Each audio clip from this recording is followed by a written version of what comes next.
I was actually thinking of springing this on you, but I'll tell you this now that I was saying that maybe we would consider maybe this episode the first episode of season 2.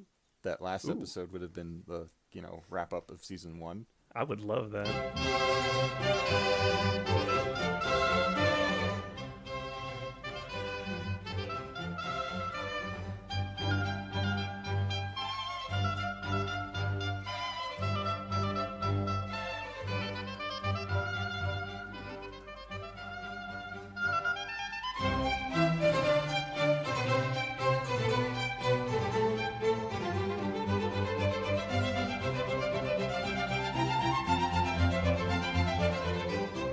Hello, and welcome to Modern Metamorphoses, a look at comics, prose, movies, TV shows, and other media involving the physical, mental alteration of its characters or metahuman themes. Striving to be insightful, respectful, and inclusive, this series will discuss adult material, but itself be all access. Join us as we look at how metamorphosis and media has evolved into the modern era. I am the guy who writes the things for fun and money, Dan Standing. And I am the guy who actually has an education on these things, Alex Fort.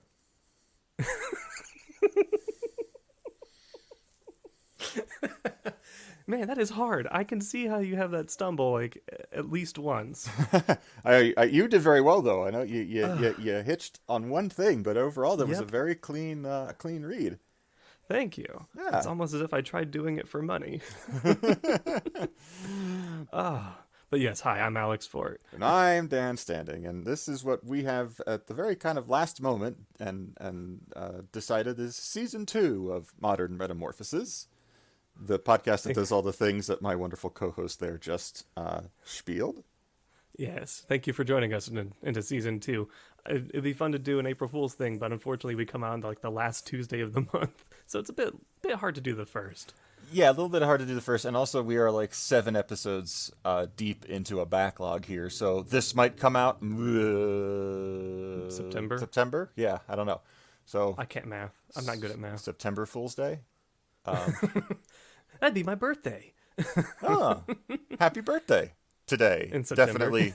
Definitely whenever this is coming out. Hang on. No, my birthday's on a Sunday this year. Oh, well, this comes out on Tuesdays anyway, so it's wrong no matter what. So 2 years from now, if we're still doing this, an episode will come out on my birthday. You'll hit a Tuesday, and now we don't have a leap year that screwed it up in there, do we? If it's 2021, then no. No, that's right. That's now I can't math. So this is not. Don't worry, I thought about it, and I was like, "Am I going to be wrong this time?" No, I got it this time. Welcome to our podcast. It's not about discussing dates, birthdays, or whether or not we can add simple numbers and remember how leap years work. All things Gregorian. Yes. We're certainly not going to discuss in detail that time that the calendar shifted and we lost a week. Oh, yeah. Otherwise known as all of 2020. Oh, yeah, that too. Yeah, that too. I like how I talk about that thing that happened like in the 1400s, like I was there. Yeah, absolutely. I mean, there's the other. They like just get rid of 10 days. They're just like nothing happened. They did. They just dropped 10 days, but then there's another one actually that happened during like the lifetimes of like Thomas Jefferson and Ben Franklin. And if you look at their tombstones, there's like little extra letters that specify, which calendar you have to date the birthday to the death day. Now that's interesting. It's not, but thank you. This is what happens when I read too much Wikipedia. Yes. Also, fun fact: in the Marvel 616 continuity, that calendar change happened because Galactus tried to eat Rome, and they didn't know how to wipe that out of the history books, so they changed the calendar to erase that week. So, now that is also interesting. Clever. I found that to be one of those things where it's like, you're reading it and you're like, oh, I get this. I know about what you're doing. Which few things make me happier than a well-written alternative history. Yeah. Yes. Speaking about alternative histories, there's certainly some alternative stuff that happened in the book we read for today's episode. If I could pivot. Good pivot. I read a book. I did too, and I read a book with a 3-month-old in the house. I am Now that's hard. I am extremely proud of myself, and not like I didn't like e-read it or anything. Like I have a physical book. I have to mostly use two hands to use. Like I couldn't just sit there with my tablet, like scrolling through with my thumb. Even though right now I have open on my computer right now, Project Gutenberg's HTML ebook free copy of The Island of Dr. Moreau. Spoiler, that's today's subject. Yeah. Because When I was this figured book done? It's like 19 something. it is. I have that open here. The Island of Dr. Moreau was written in 1896. 1896. Yes. Oh yes, that's right. Mm-hmm. Mine has that this book was printed in 2012, and that doesn't help me. I have a. When was my book printed? Because I know there's no way in hell we have the same copy. 2017 is my copy. I picked mine off of Amazon purely for the fact that the artwork on the front implies a female humanoid tigress, even though that's not actually a humanoid in the book. No. No, but I was like, if I gotta have a physical copy of this thing, I'm gonna have one that I picked for the wrong reasons. Also, just realized that there's no. The title is not on the spine. No, well, at least my copy's got that. I'm going to put this on my shelf in the Transformium eventually, and I'm just going to look at it and be like, what's that black-spined book with the little hint of green? It's a mystery. Yeah. Oh, it's just that one. Oh, it's Island Dr. Moreau. To give some background, I actually got mine for a class. It was about Gothic literature, I believe. Or was it the course about nature? It might have been the course about nature. Either way, in the last half of my bachelor's, I took a lot of English classes because they have the most interesting titles. So I got an accidental minor. I love accidental minors. Yeah, one of them was like talking about the nature of nature. And then there was, of course, like Gothic literature and all that fun stuff. And so I got this book for that. And this is one of the few books in schooling that I've actually like read. Because a lot of times I did the thing where I was a bad student. And I just like got through about half of it. And I was like, I cannot care about this book. And they're like, tell me about the imagery. And I'm like, well, the internet says the imagery looks like this. Or, Spark Notes, good old Spark Notes. Mm-hmm. And then I, got better because I went for my master's and actually cared about what I was reading about. And it was very, very interesting. But then I come back to this one. And I actually liked it a lot more. I actually gave it a shot. This was my first time reading it, and before we delve to, and I just want to mention a fun fact that I haven't mentioned in a few episodes that I was a philosophy major, and the head of the philosophy department at my university was named Dr. Moreau, actually, and he did actually have us study like the creationism and the like guided evolution and the like plant, like all of that. Like he actually did. I actually studied all of the different types of creation through evolution varieties. And if you haven't noticed, I haven't studied them for a while, which is why I cannot for the life of me remember what the hell the actual thing is called. But it was just, I think, personally to me, funny that he was named Dr. Moreau. And I'm sure he picked that purposefully because he was a very brilliant man and liked messing with us. So I feel that's a case of nominative determinism, though. Oh, absolutely. Which I love nominative determinism. But also there's like one piece of evidence that I'm like on the fence about, and that is my orthodontist was a Dr. Jason Voorhees. Oh. And I don't know how I feel about that. I mean, the only other way that could have gone, I suppose, is if he had become like a hockey player, like if he was a hockey goalie. So. Or a serial killer. Or a serial killer. But I mean, dentist, close enough. Yeah. Orthodontist. I'm sorry, orthodontist. Yeah, he did the braces. Yeah. So there's still a bit of suffering in there. But he didn't do a lot of oral surgeries. I mean, I've seen Little Shop of Horrors, so I don't think it's much of a jump between dentist to orthodontist. So. Oh, those careers. People pick those on purpose. I'm sure they pay better than what I'm in. That's also very true. I'm not going to make any fun of anybody who decided that anything other than a philosophy bachelor's was a better choice in the long run. So, good on you, dentists and orthodontists. I'm not jealous. There's always a market. Mm-hmm. So, speaking of markets, yes. H.G. Wells. H.G. Wells. This book is one of the many, many really good little books. When I say little, this thing's like 200 pages, right? Mine's not even that. Mine's no, it's 139. Mine is 90. What? Oh, I got the big print. and I like mine's 90 and it's only got 3 lines of text on the last page. Like it is Yeah, under 100 pages, my copy. it's a small story. H.G. Wells is known for doing The Time Machine, um, War of the Worlds. War of the Worlds. Yeah, he's a really good sci-fi writer. And I looked into this to see if this came out before or after The Origin of Species. And And it came out after The Origin of Species by about 30 years.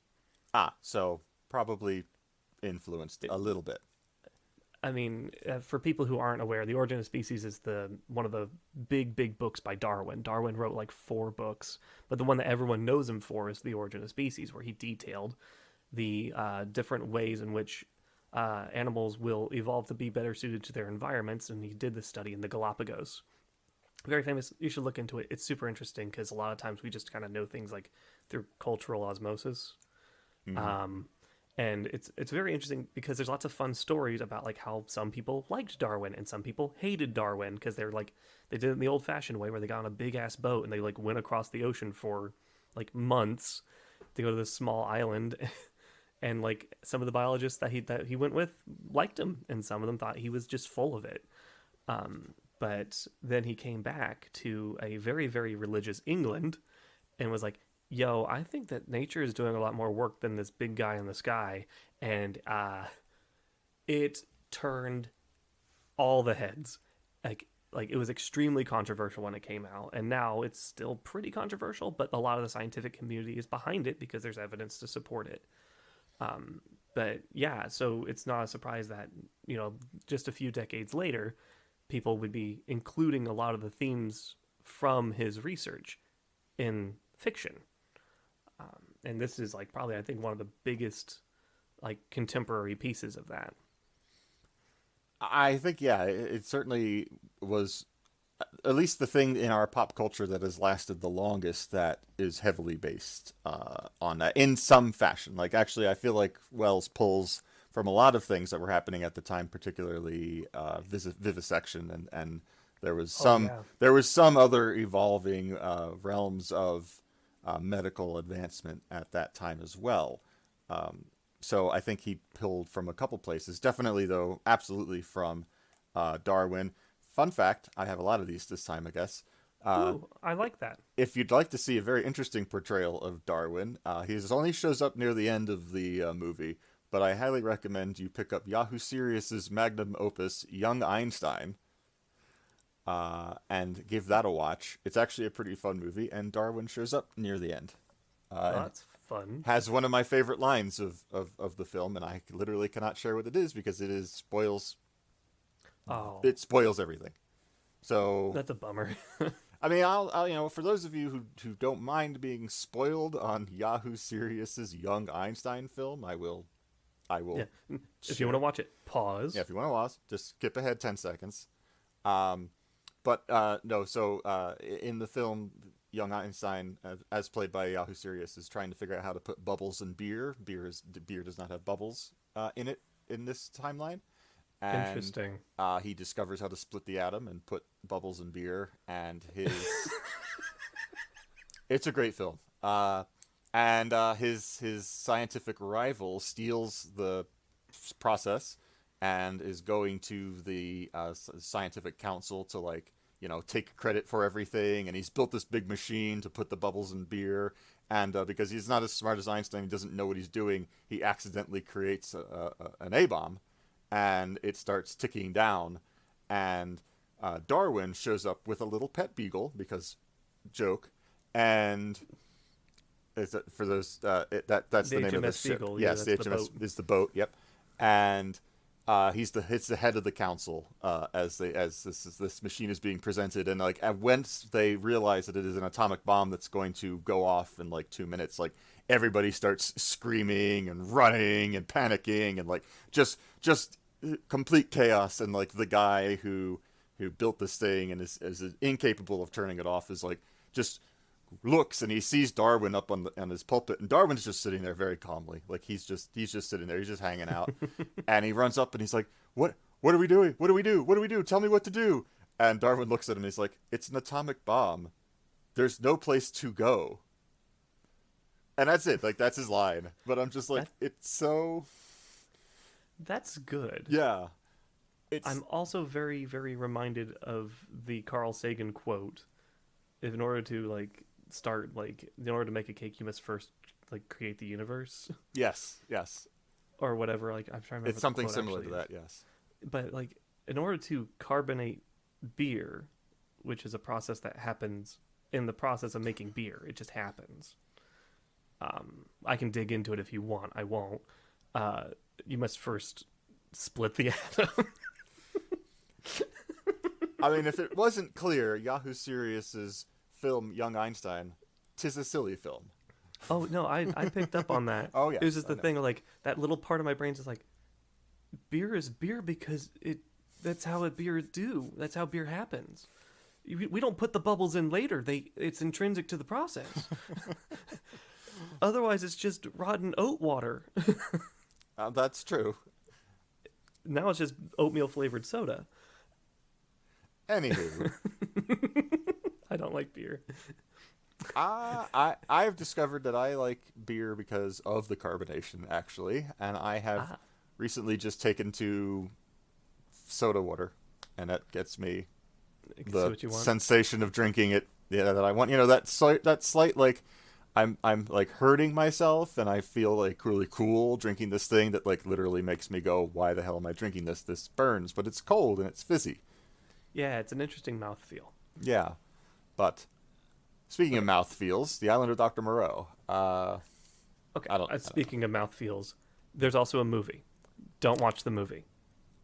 I have seen 4 minutes of the movie because it was on cable television once whenever this movie came out, younger, Uh huh. and saw Val Kilmer and saw, oh crud, who plays Moreau? It's Marlon the Brando. Marlon Brando, and saw the gentleman who is playing the tiny piano, and I was like, I don't think I'm ready for this film, I and watched turned it what off. YouTube considered to be the highlights of it, of Mm-hmm. which there are several. It came out in the 90s.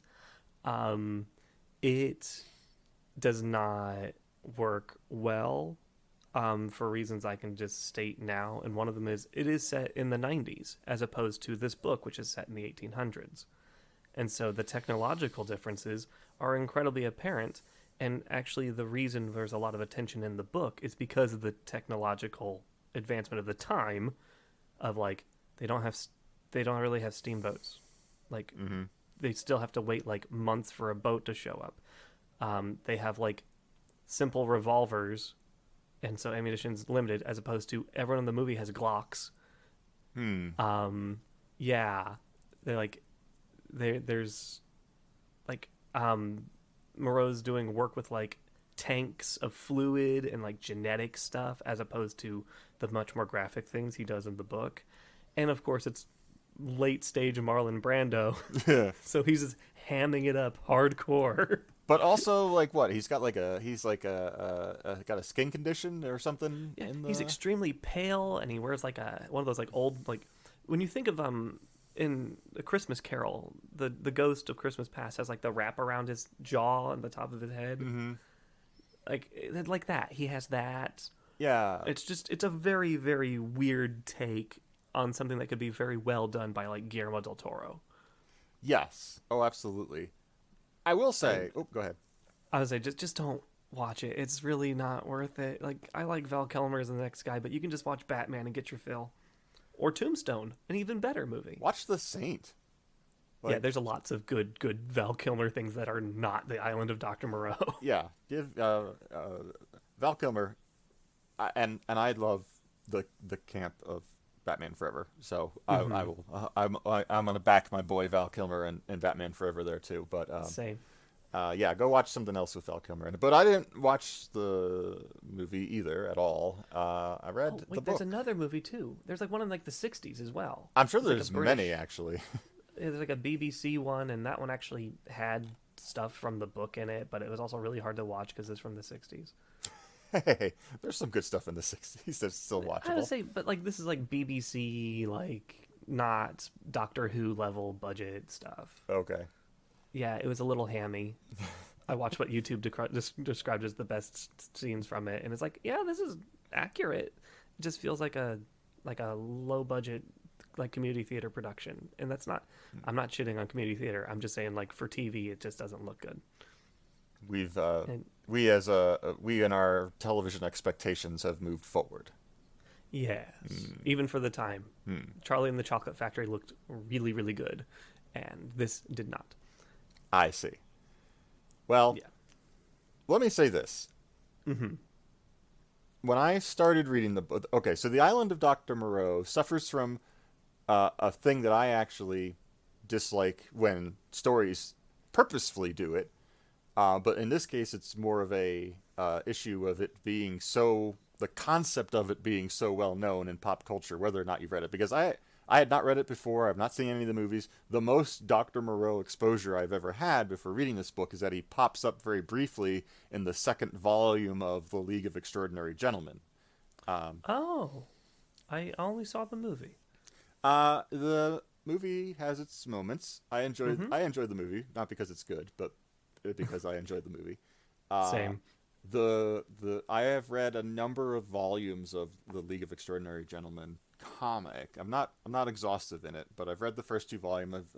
I've read the Black Dossier. I've read a few things after that, but League of Extraordinary Gentlemen Volume 2 deals with the invasion of the Martians and how that team of Mina and Hyde and the Invisible Man and Connery's character. Why am I forgetting Quartermain? Yeah, that's it. How they deal with the Martians, and I'm gonna spoil Volume 2 of that.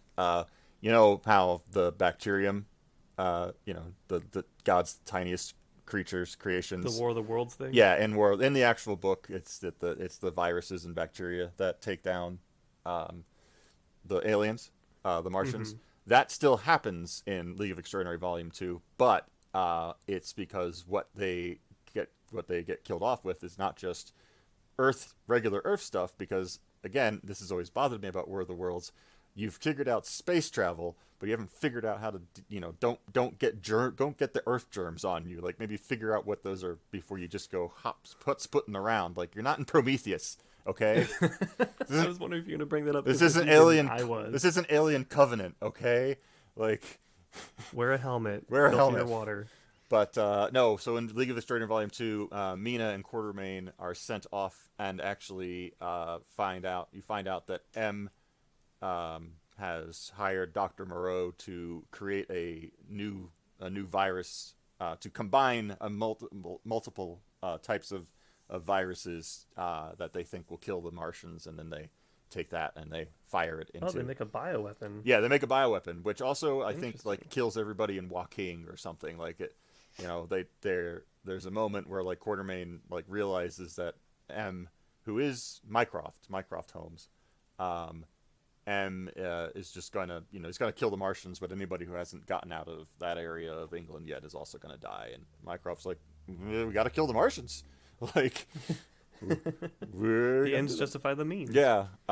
So you see Dr. Moreau for a couple, like maybe a page and a half there, but like running all around the complex that he's in is Toad from Toad Hall, and like every like half like anthropomorphized character in children's literature and all that is implied to have been his creations.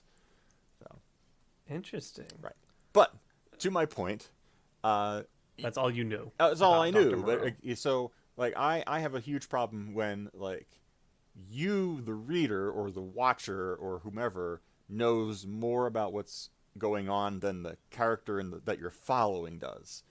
And most of the time, this happens because in some poorly conceived fantasy film, you hear all about all the legends and the history of this fantasy world in the beginning in some sort of narration, and then you for some reason have to watch the characters now discover and learn all of that. And I'm like, isn't that like called dramatic irony, or is dramatic irony like a more specific form of that mechanic where like you see like a scene on the side of like, I'm gonna plot to kill this guy, and then you go back to the guy who's got the plot against him and he doesn't know?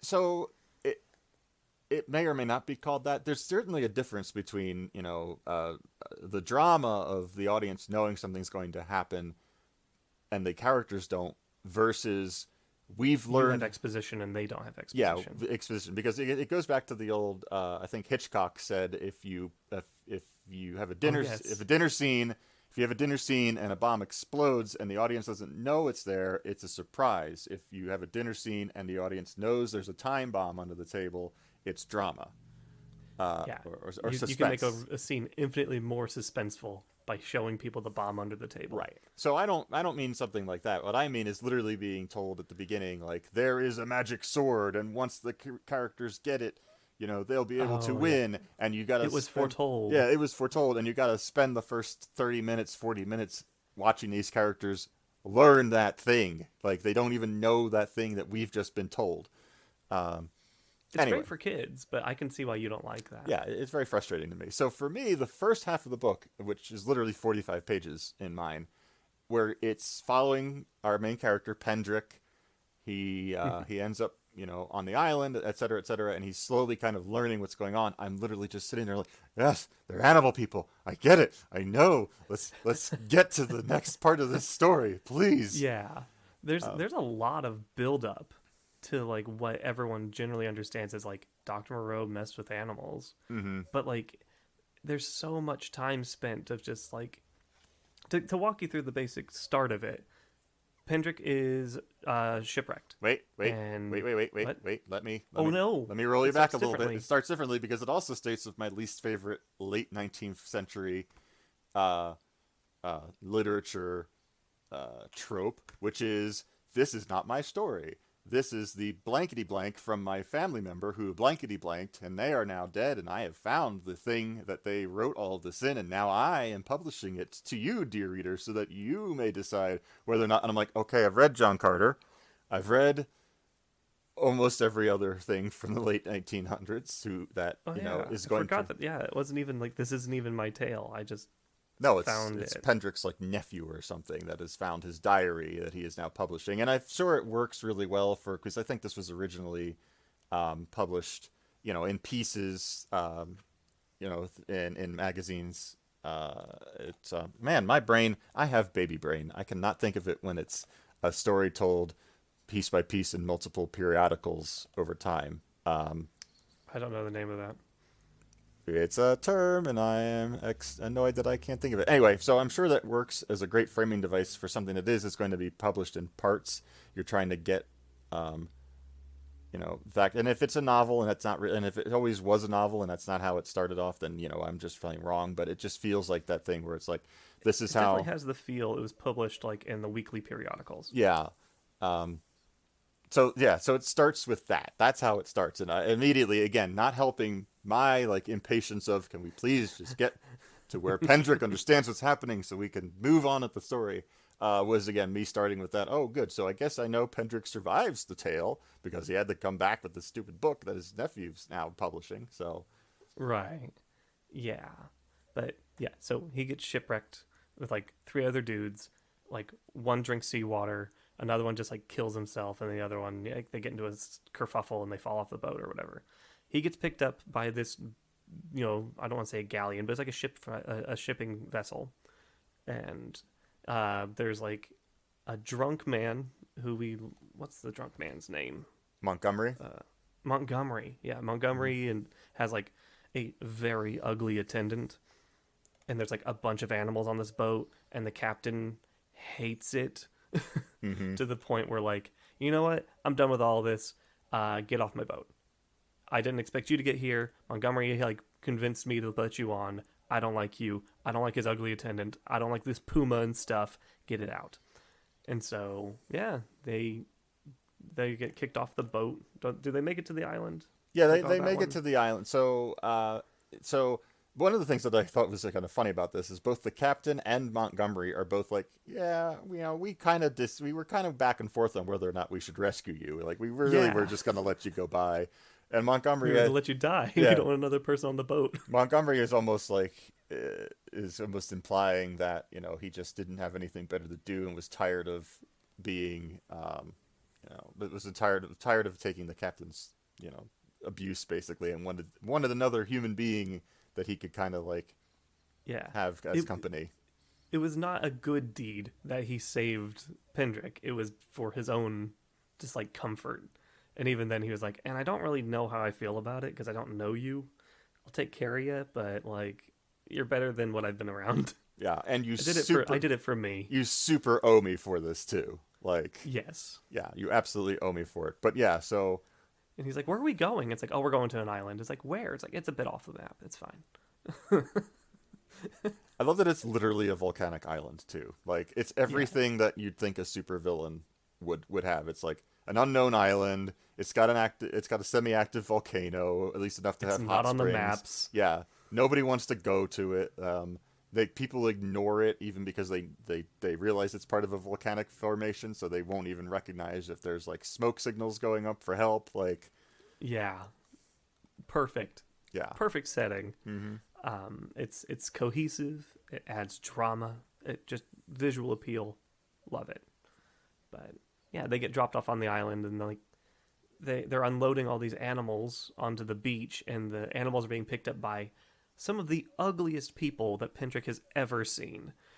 Like I can see like why you get upset, because like the way that he describes it is just like there's something about their face, or they're very hairy, or like they just walk weird, or like they're wearing clothes but like it doesn't fit them right. Like he describes people like, oh, he has like porcine features, and you're like, porcine? I haven't seen the word porcine in a long time, mostly because I don't read old literature. But like it just describes everyone's as like he's got a really weird nose, or he's got very sharp teeth for some reason. Like he never he does like the horror thing of like you never look at it too long, but he also spends a lot of time talking about how he's not looking at it too long. Here, there's two things that happen here. One, I don't think we can go without mentioning, and I think there's only really 3 instances of it, but there is definitely at least a few moments of good old 19th century racism. Oh yes, he dropped some really old racist terms. Yeah. That were like pretty much like at the time known just like colloquially, like that's just what you would call it. I think one of the terms was Kanaka. Yep, we've got that. We've got, I believe, He doesn't drop the N-bomb. No, he definitely. I think the Hebrew race gets said at one point, or something to the like, something like that. I think he does drop something anti-Semitic. Yeah, and it's then... it's weird because it's not. He doesn't mean it. Like, it's definitely the old white guy ignorance of like, oh yeah, I am othering everybody, but not meaning it in a mean way. Like, it's like when people call people Eskimos. Like, Eskimo is not kosher because it doesn't. It's so reductive that it's demeaning. Right. Or it's like your grandparents still saying Indian when they mean the indigenous peoples of North America. Like, it's not. Right. They're not trying to be insensitive. It is just. That's just what they were known, and they just haven't learned otherwise. Yeah, and it is bad, and definitely try and teach them better. But it is what it is in this book. Yeah, the power of language that is used to communicate ideas, and that communicated the idea of like these are people from this region, and like it was effective but also not cool because it's imperialist and yeah, not it, so now it's. I remember reading it and I was like, damn, dude, but also like it's 1887, so that's what they would call people, and that would suck. Yeah, so I don't like it. I didn't want to just gloss that over. I figured we'd get that out of the way. Yeah. But then there's also, like, I think he at one point literally says, I don't want to describe what I'm looking at. Like, he's like, I was sick of seeing it. I don't want to write it down. It's awful. Just trust me, it's awful. Like, yeah. I was like, oh, good trick there, HG. Like, way to just, I mean, at one point it's brilliant because it lets the reader, just kind of imagine how horrific, this might be. He pulls a Lovecraft, I think before or concurrently with Lovecraft. I can't remember when that racist dude wrote stuff. I can't remember. Yes, Lovecraft has a racist. No, I'm trying to remember if Lovecraft is in the 19th century. I want to say Lovecraft is much after that. Well, he was born in 1890, so he comes after. Yeah, no, he wrote his stuff in the early 1900s. Yeah, 1917, 1937. Yeah. So, yeah, he was pulling the move before Lovecraft did, of just it's too just gross to describe. Yeah. So yeah, and let's also point out when they get to the island. I don't, again, Montgomery is an interesting character. I enjoyed Montgomery because he was a character whom I did not know, like I did not expect this character. He's kind of lost to anyone who doesn't have a really intimate knowledge of the Island of Dr. Moreau fiction. Yeah, he's really underappreciated, like, culturally. Yeah, Because he's extremely human. he really is. But also, there's this point where like they get to the island, and the captain is like, everybody out, like get lost, like we're not Unceremoniously. yeah, Just like, so like go. everybody off, and he's like, even you, Pendrick, like you've got the taint of Montgomery on you, like you got to go too. And Montgomery's like, oh wait, no, you can't get onto the island. Like I don't have the ability to invite you onto onto the island. I figured, this was the end of that. So Pendrick once again ends up like in the dinghy that's been being towed behind this boat, like just kind of floating around the island until Montgomery takes pity on him and has him brought in. So like Yeah. Pendrick A cannot catch a break, and B is definitely the guy who's like, I'm having a panic attack. Like I don't know what to do. Like I'm crying. Like he is absolutely. Yeah, he loses his. He has, like, a full blown, like, panic attack in a dinghy, just, like, off the shoals. Yeah. So Pendrick and Montgomery have really, like, I really do see the humanity in them, and I can really feel for them in their situations. Because again, I don't know how Val Kilmer portrayed. I'm presuming he's Pendrick in the movie. No, he's not. Oh, he's not. Okay. Yeah, he's Montgomery. Oh, well then that's weird. Because I imagine he got a lot of practice in Tombstone playing a drunk. Yes, I suppose so. Well, anyway, then yeah, Pendrick is not the kind of character that I expected to see as like the narrator of this tale. Like Pendrick is well over his head. We do get a good character arc of him finally, like, taking up some courage as the story goes on, but like he does not want to be in this situation. He does not know what he's doing, and he is more than happy to tell the reader how absolutely overwhelmed and like just upset he is about what is happening to him. Yeah, because he got shipwrecked. He almost, like, starved to death and almost died of exposure. Got rescued, is still recovering from his malnourishment and exposure. And then, like, it's like, well, no, we're not taking you home. You get to stay here. And then they're like, no, you don't get to stay here. Yeah. Like, imagine, like, being in that situation of, like, I might as well have just died 2 weeks ago. That's exactly where I started. Oh, and he definitely does the like timeout thing where like the two, like Montgomery and the captain are arguing, and like Pendrick can't do anything about it. So he literally just goes to the bow of the ship and is just like just screaming out at the sun, like, what am I supposed to do? like I feel for you there, Pendrick. I absolutely feel for you. Yes. And the other thing that makes the two Pendrick and Montgomery an interesting duo to follow along is that, again, Montgomery is a drunk, but Pendrick is a teetotaler. Yes, Pendrick is non-confrontational. Yeah, doesn't drink. Like He's like my favorite depiction of an academic out of his element. Yep. Yeah. So and yeah, Montgomery is. It's shown like really early on that he just drinks a lot, likely to deal with stuff. Stuff that we eventually get to know more about. Yeah, it does a good job of exploring. But yeah, he doesn't drink. He doesn't like to fight. He doesn't really like much of anything. He's very reserved and cautious and timid, and just almost died twice. Mm-hmm. So eventually, Montgomery gets him onto the island, and he begins to describe the individuals that are around, and including one whom is most close to Montgomery. Montgomery's like right-hand man. Yeah, his attendant or something. Yeah, which I believe is pronounced Mling. Yeah. Yeah. Mling is how I read it.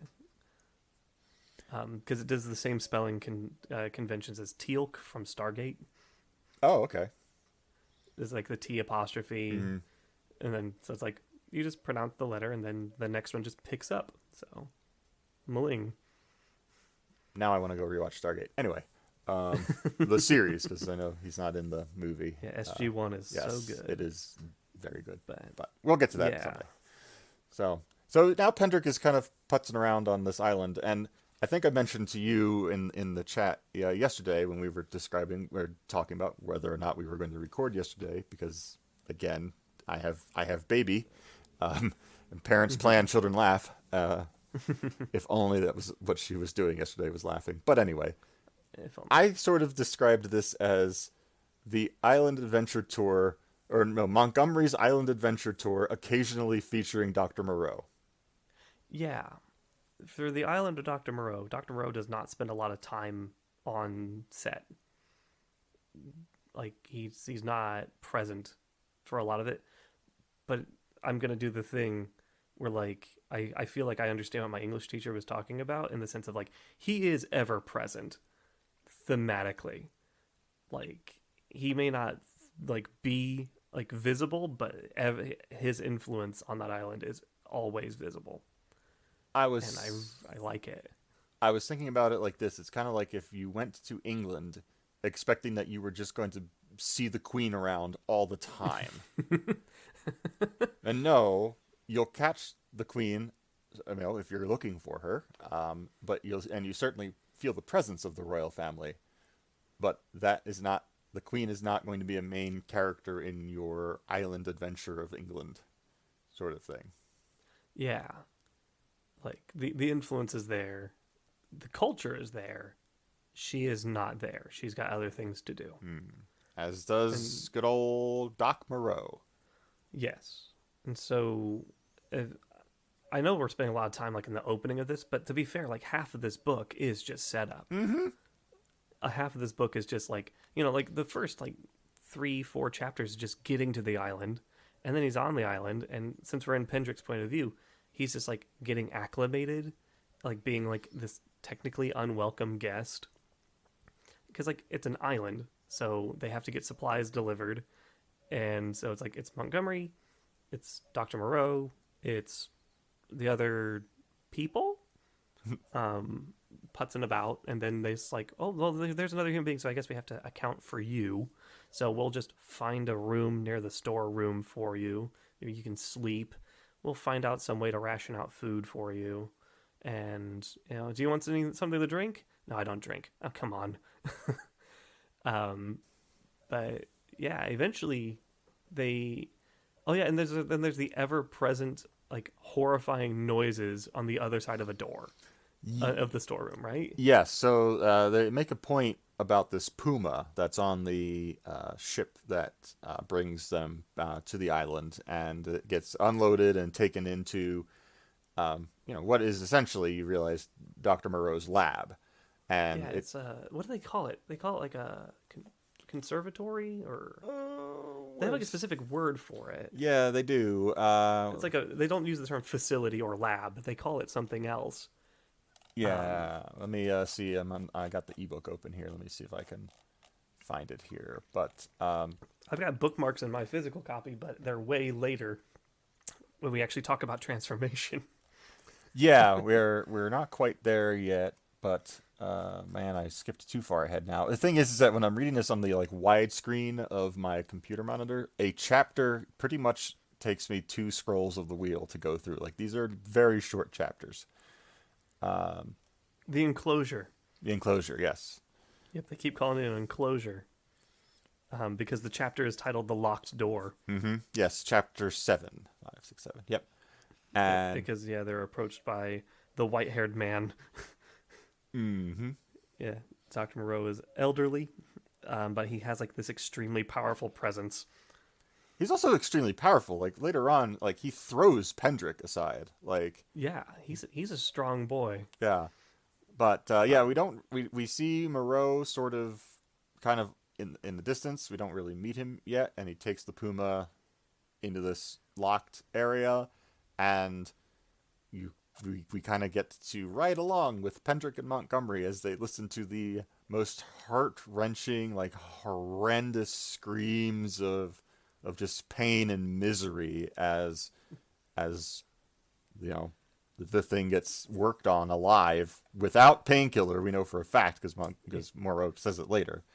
Yeah, Moreau does unspeakable, undepictable things of agony and whatever on the other side of a locked door. Like, and not even like between the hours of 9 and 5. It's like whenever. He like never stops. I feel like he's like the equivalent of like Edison, who just kind of catnapped, and he'd like sit in a chair and he'd put a metal bowl next to himself and he'd hold ball bearings in the hand. And Oh, when he fell far enough asleep that the ball bearings would fall out and wake him up when they clanged into the thing, he'd just get up and keep working. Like I have a feeling that that's Moreau's like, all right, I've gotten enough sleep to not like pass out on top of this thing as I'm working on it. Let's back to work. Edison, also a person who tortured animals. Oh yes, Edison, terrible. If you haven't read the Five Fists of Science, I highly recommend reading the Five Fists of Science Yeah, because it's great. learn about Edison. Mm-hmm. It's, I want to say enlightening, but that's also a terrible pun, and I don't feel shame for it.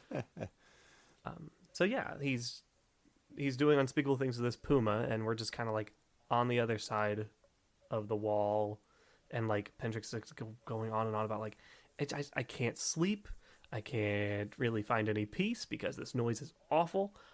Does he take a walk? I think he takes He a does. walk. He finally like Montgomery comes in. Montgomery isn't really any help. He's trying to like pump Montgomery for information. Montgomery is in that like kind of drunken stupor, but also I feel even that sober where he's like, "Yeah, dude, I don't want to talk about this is my He's life. Like I really don't evasive. yeah, like I don't want to talk about it." And so finally Pendrick just decides he'd rather just wander off into the jungle than stay there.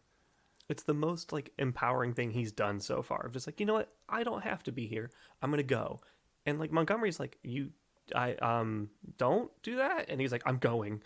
I don't think Montgomery even knows he's left because I think it's later on. Is he too drunk by that point? Yeah, like it's later on. Yeah. Montgomery like chastises him, like I didn't know where you went. Yeah, that's something that I will admit that this book has lots of little moments, but they happen repeatedly, so I often lose track of which time was which. And like it's good for like when you're reading it because it like builds out like exploring the island and exploring, finding clues about things.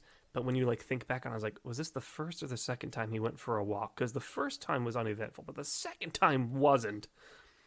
I will say since you mentioned the duplicate thing, is there's like weird things where like something will be described, and then like 3 paragraphs later it gets described again in almost the identical manner, and I don't understand why that is. It's a very odd part of the text. And I will say I mentioned early on that like when my attempts to get through this for the episode, because again, my time is not necessarily all my own anymore.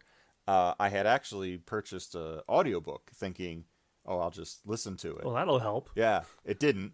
And I don't know if it was just a fault of the person who was doing the audiobook or just by the nature, particularly in the beginning, of the very, I want to say, like, blocky language of this. Like, it's a very bluntly written book for the first third. And, Yeah. like, listening to somebody read it to me, it just felt like the words were being, like, hammered against my head, and I had to turn it off. I was like, I can't do this. It's straightforward in its technicality and just detail in the beginning, and then once you get to the island, that kind of softens up a little bit because the island is just so weird and strange, particularly to Pendrick trying to figure it out as our narrator.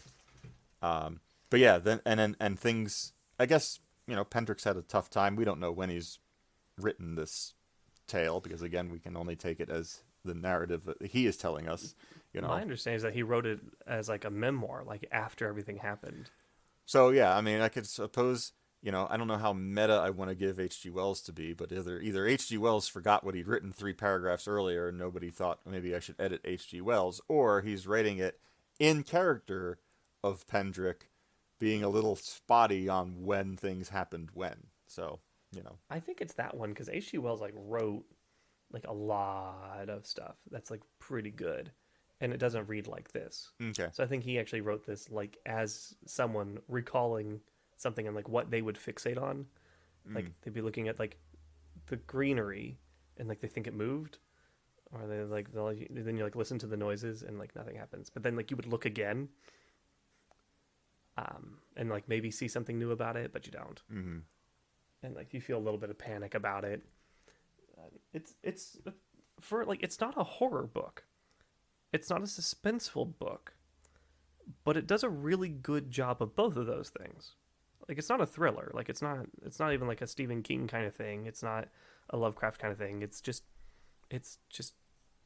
it's so straightforward in like what it wants to do I that will. I Oh, go ahead. I like it.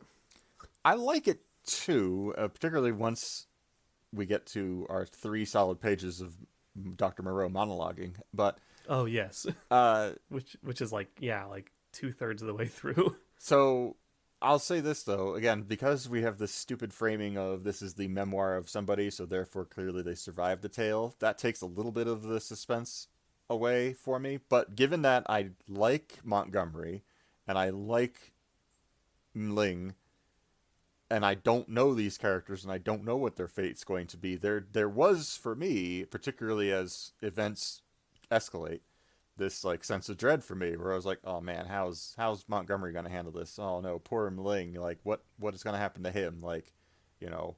And again, I don't think in pop culture it's really well known what Dr. Moreau's fate is either. So there was certainly as things got a little bit out of control, like I didn't know which way Moreau was going to break in regards to what happened. So there Yeah, is that. I definitely felt that. There was that palpable like anxiety for me for a little bit of the story once we got past that halfway point.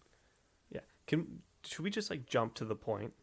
Yeah, let's just do that. So Pendrick Okay. wanders around the island. He sees some shit.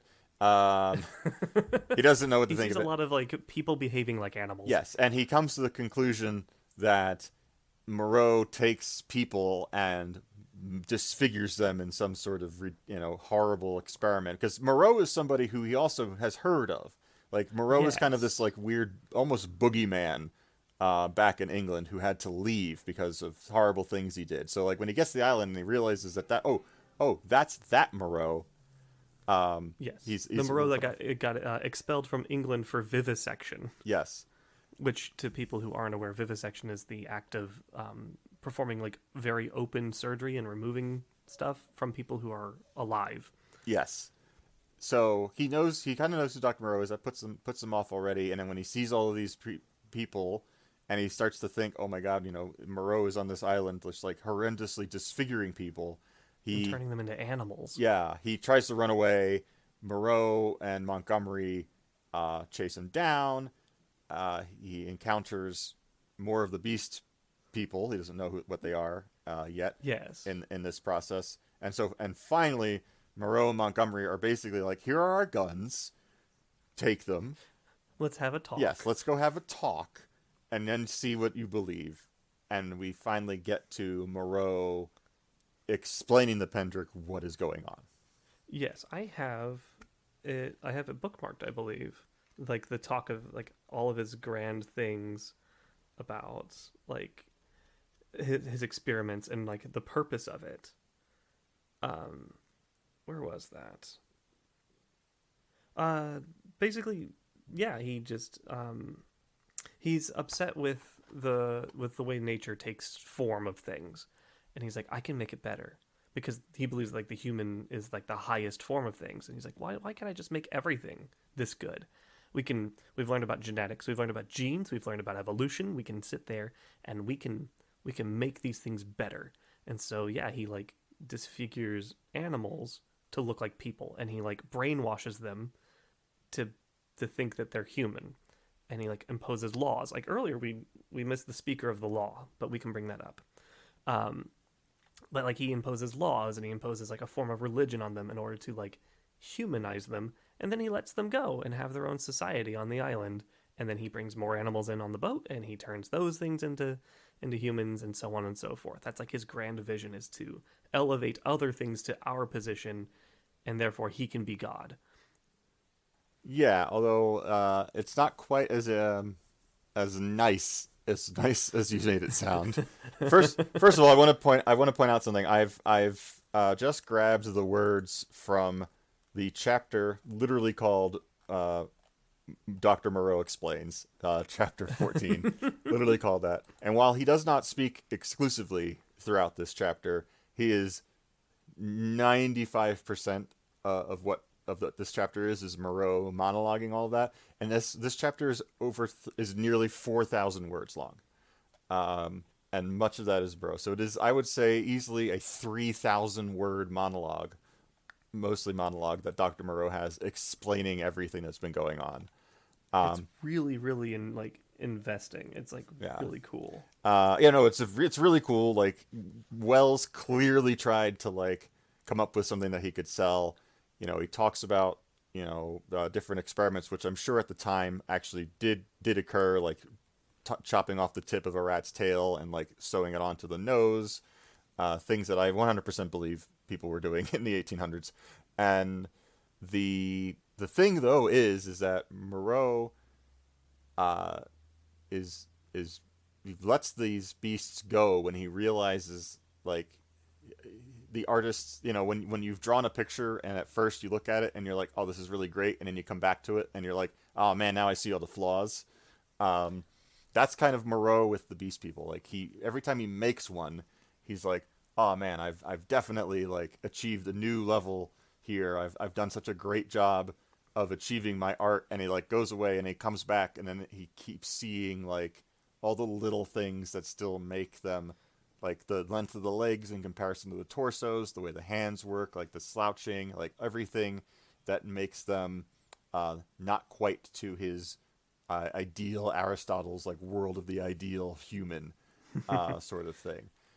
The And other thing, oh, I'm sorry. no, I please, was please go gonna ahead. say the other thing that was like really interesting is that he's talking about the mental process, and because I'm looking at it now, and I was reminded that like he likes that he can like inspire them to speak and learn language and build societies and build structures and like be human, like all the things. But then he's like he has a disdain for every one of them because if he doesn't continually reinforce what he's taught them, they begin to revert. And so he's like cravings, instincts, desires that harm humanity, a strange hidden reservoir to burst forth and suddenly inundate the whole being of the creature with anger, hate, and fear. And so basically, he's like, the humanity fades, they go back to animals, and it's a failure. And so I'm getting better at making them look human, feel human, and be human. And I'm constantly getting better. And this puma will be my masterpiece. And I mean, And it it's just a fascinating way that he's obsessed with it.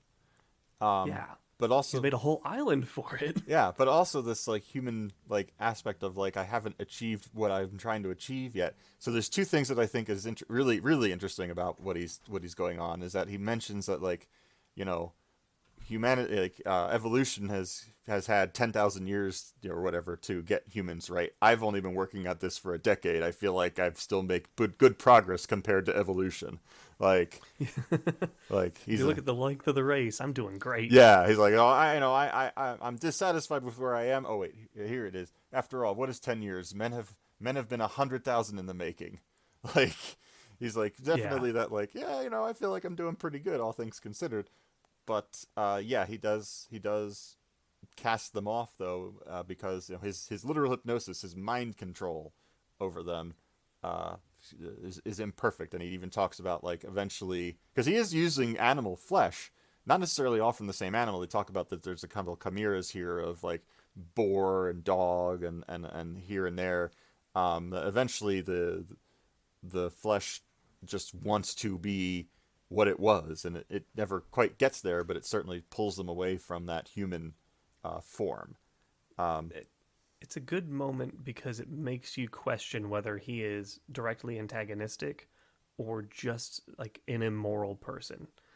Because he's, if nothing else, passionate and driven, but like he's not the direct antagonist. Like he's not against Pendrick. He's just another thing. Like in the structure of the book, he's technically like a force of nature. He just exists and like has his own motives, but like nothing Pendrick will do can change that.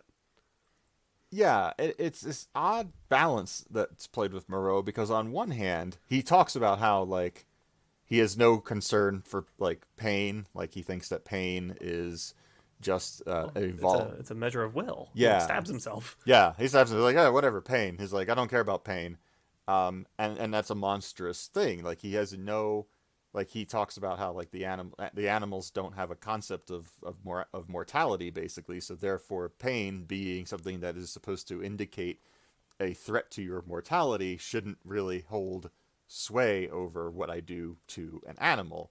Is like Yeah, only like a logical being is above pain because pain is just a feeling. and so there's that, which is a monstrous thing to say. Yes. But on the other hand, like this is a guy who has flat out said, I am not satisfied with the creatures that I have created. And if he fancies himself a god, and the creatures certainly do think of him as such, he's at least a god that is willing to let his imperfect beings exist. Yeah, like in their own means. Yeah, and it's not to say that when they don't break the law, he's perfectly willing to yank them back to the enclave and begin horribly experimenting on them again. Like that is the threat that keeps them basically under control. So that is also a monstrous thing. But he doesn't just look at a thing and like an artist crumpling up a piece of paper, you just snuff it out and kick it aside. Burn it. Yeah. So there's this aspect of him that, as you say, he's even trying to save Pendrick. Like he doesn't want Pendrick to kill himself. Like Pendrick is going to just drown himself when Montgomery and Moreau go after him. And he's like, no, come back with us. Like do not do this. There's no reason to do that. We're not here to hurt you. Yeah. We're not going to turn you into an animal, please. Yeah. I have better things to do. Please, that's working down. Like yeah, like that's not my deal. Yeah, he's not doing it for Pendrick. He's doing it because, like, if nothing else, Pendrick has a history in biology and he can help. True, very true. Yeah, that's the academic that Pendrick is that he used to do biology, which is also how he heard about Moreau, the exiled scientist. We mentioned the law. Yes. Yes, I actually have a bookmark on the law. At one point, I have a Wikipedia entry. Before Pendrick is worried and he goes to threaten to kill himself, he runs into a village of all the beast people, and they're like, "Oh, you're a man. I can tell you have 5 fingers. You're a man." And they're like, "Yeah, he has to know the law," because they just assume that Pendrick is just another experiment that has been set free on the island, and so they bring him in, and they're like, "We have to teach you the law. The law is what it takes to be a man." And so they don't ever describe what the animal is. I think in the movie it's like an orangutan. The speaker, the sayer of the law, doesn't really get described anything more than just being a large gray-haired thing. Yeah, like in a corner in the dark. Yeah.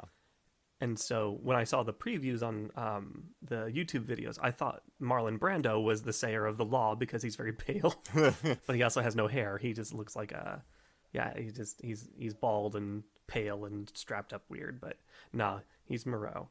The sayer of the law said something like he's like learning the law that is not to go on all fours. That is the law, and it's like a kind of sing-song thing. And he makes him repeat it back. Do not to go on all fours. Are we not men? Not to suck up drink. That is the law. Are we not men? Not to eat fish or flesh. That is the law. Not to claw the bark of trees. Not to chase other men. And so those are the laws that basically Moreau has told them. If you want to be human and maintain humanity, these are the things you do. Like these are the beastly things that are forbidden. And so it's like, okay, so it's a lot of restrictions. We don't talk about the good things that humanity does. We only talk about the things that separate man from animal, which apparently is clawing trees and sucking up drink and chasing each other.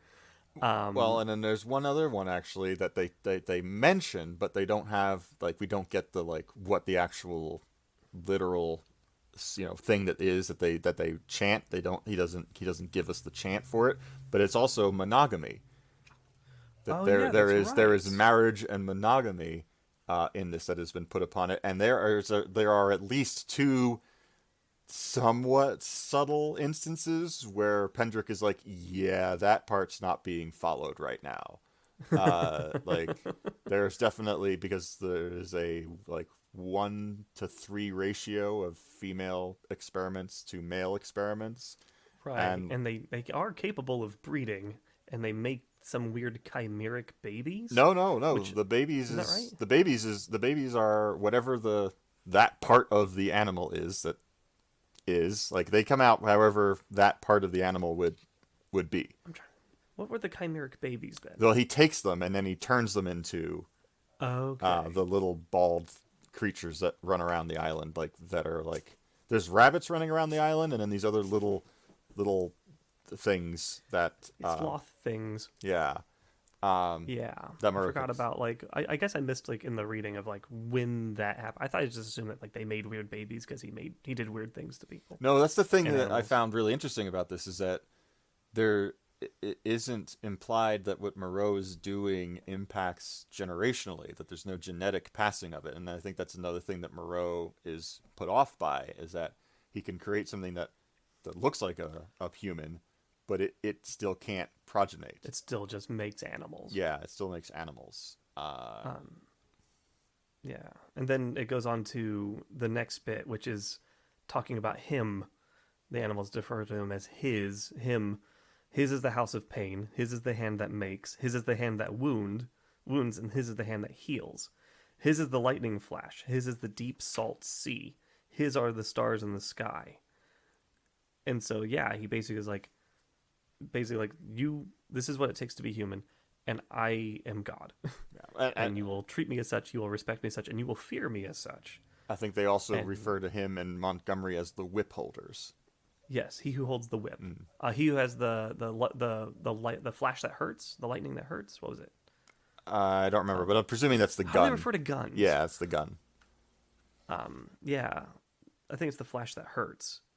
And it's fascinating because like when we talk about like transformation, not only is there the transformation of physically molding something into something else, there's also the mental transformation of like a facsimile of humanity, but like if it followed the rules that like Sims follow, Hmm. like very rudimentary, but still somewhat effective because they are like they're vegan or vegetarian, They are a vegetarian, and no it's matter what the species is. technically they're No, pescatarian because they don't. Is it they pescatarian? can't have fish either. Yeah, they can't have fish.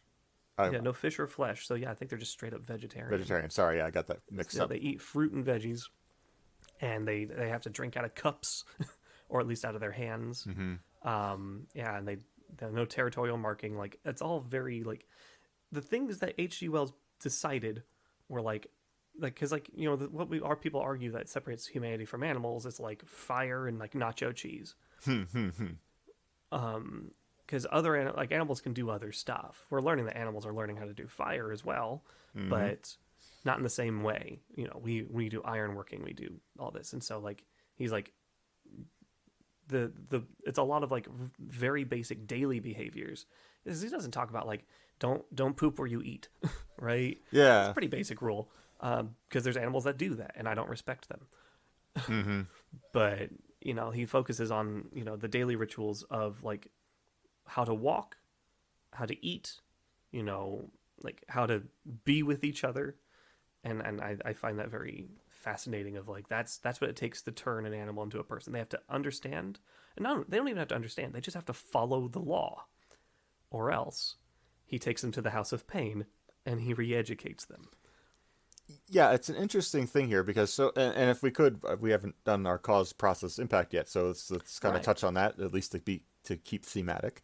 Yes, So our cause is Dr. Moreau wants to do a thing, uh, and he does it and he by force. and he does it by vivisection and also hypnosis, and they're very explicit that it is hypnosis. Like we're not saying hypnosis because that's like it is explicitly said that he hypnotizes the animals in addition to being like knowing how he can manipulate their chemicals to help encourage their intelligence and actions. Um, and then the process is this horrendous, again, alive process of creating, of manipulating the flesh of these creatures through sharp tools and stitchery. Yep, And he talks, it's literally like late 19th century surgery. Yeah. Mhm. And he talks about how like when he started on in the beginning, like he did need to figure out how not to break their brains by how much pain there was. Like he does acknowledge that there is a limit to what he can do to them in regards to that. Um, but he had to figure out like how not to just turn them into a quivering, fearful like thing that wouldn't do anything. A traumatized mass that used to be an animal is now like looks vaguely human. Yeah. And we learn that there have been very bad failures in this process, including what I think they refer to simply as the Thing, which was a legless mass. It's like a snake. Yeah, I really feel like they're going at like a snake, but not because he was working on a snake, but mostly like almost because he forgot to put the legs back on before it escaped, sort of thing. Yeah. Or he was human centipeding a couple things. Like it's one of those things where you kind of just have to make some presumptions about how something that has no legs is able to do so much damage and kill so many people before they finally are able to put it down. But yeah, so that kind of foreshadows a little bit later of like, yeah, sometimes things don't go entirely to plan and stuff escapes before he can, mind whammy it to follow all this. But as you said, like, I think it's interesting that like humans may not know why a law has been put into place, but if you explain it to them, they understand its importance. They understand the reason. I mean, I may not agree with all of them, but at least I can trace back, okay, this is why this law was made. We do it with kids very easily with kids. We're like, don't hit each other. Why? Because it's mean. Right. You wouldn't want somebody to hit you back. Like, this is not... I feel like in this case, though, one of the other things that Moreau is upset about is that the animals, the beast men people, follow the law, but not because they understand what it is. Like, they understand that it makes them men, but they don't understand why it makes them men. Like, yeah, they don't get that appeal to reason. Because, like, we talk to kids, it's just like, hey, don't eat stuff off the ground. Why? Because it's bad for your health. And it's like, oh, okay, so they kind of get that appeal. Mm-hmm. But, like, if you look at an animal, it's like, don't eat flesh. It's like, why not? It's like, because it's... Because, like, he can't say that I'm worried that the taste of blood will make you revert back to what you were. Like, he can't say that. That's the answer. But he's just like, because I said so. Yeah. And they can't even... The law of Moreau is literally the bad parent answer of because I said so. Yeah. Like, don't claw trees. Why? It's not because it's rude to trees. It's because it's animalistic. And that's a no-no. Only because I've said it's a no-no. So it's literally like the laws are like those weird laws that we get where it's like you can't walk your alligator at 2 p.m. Mm-hmm. Or like you can't tie a moose up to a fire hydrant. Like those laws that were written for very specific but not good reasons. Like those are cartoonish reasons. There are also really bad laws that don't really like the drug laws where it's like marijuana is classified as, what class is it? 3? Is 3 the bad one? I think it's still a 3 federally. Yeah, I think that's the way it works. And it's like, and the only reason it is because it is. Yeah. As opposed to, actual, like we could find literal reasons to make it prohibited to certain groups, but like we didn't. Yeah, I mean, so that's like Moreau's laws of just like don't drink out of the waters with like don't serve it up with your lips. Why? I don't know, manners. Yeah. So it is just a dark and creepy and weird situation that he's got going on the island.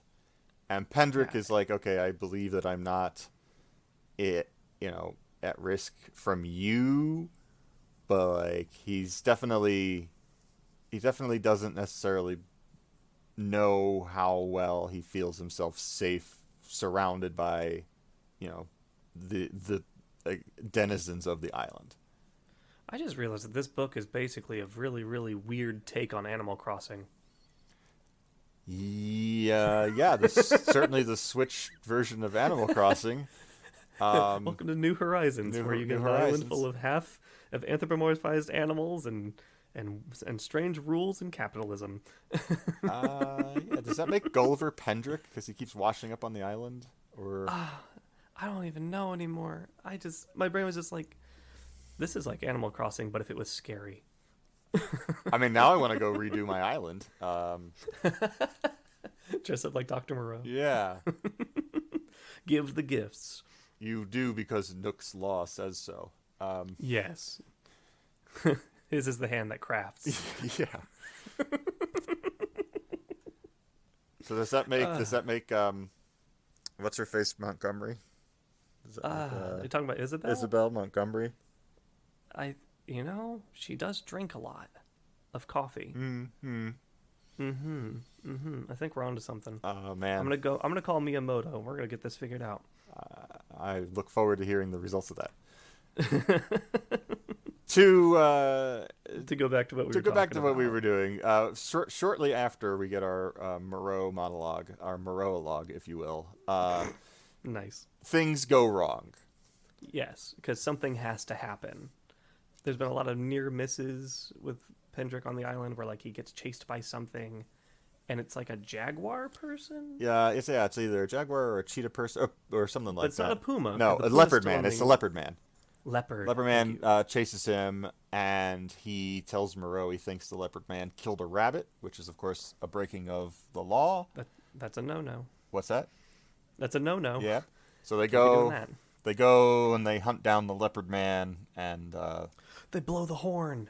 they blow the horn. Yes, and they summon Yes, all they of blow the the. horn and they gather all the animals, and Pendrick can see all of the animals that have been transformed on this island. And there's like several dozen. There's like Like, 60, I think.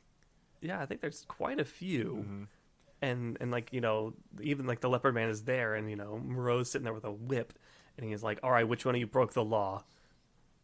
But like, he's a lot more eloquent about it. He's a little bit more eloquent And about it, but they kind of know who they want to. It's almost like I'll perform a play about the death, the murder of my father, and I'll see how my uncle reacts, sort of thing. Like, it's very much the like, oh, is this I found out that someone did this. Does anybody know who it was? It's like the teacher thing, like if you come forward, you won't get in trouble. You'll just go to the house of pain. mm-hmm. And then yeah, the leopard man's like, screw that, and he bolts.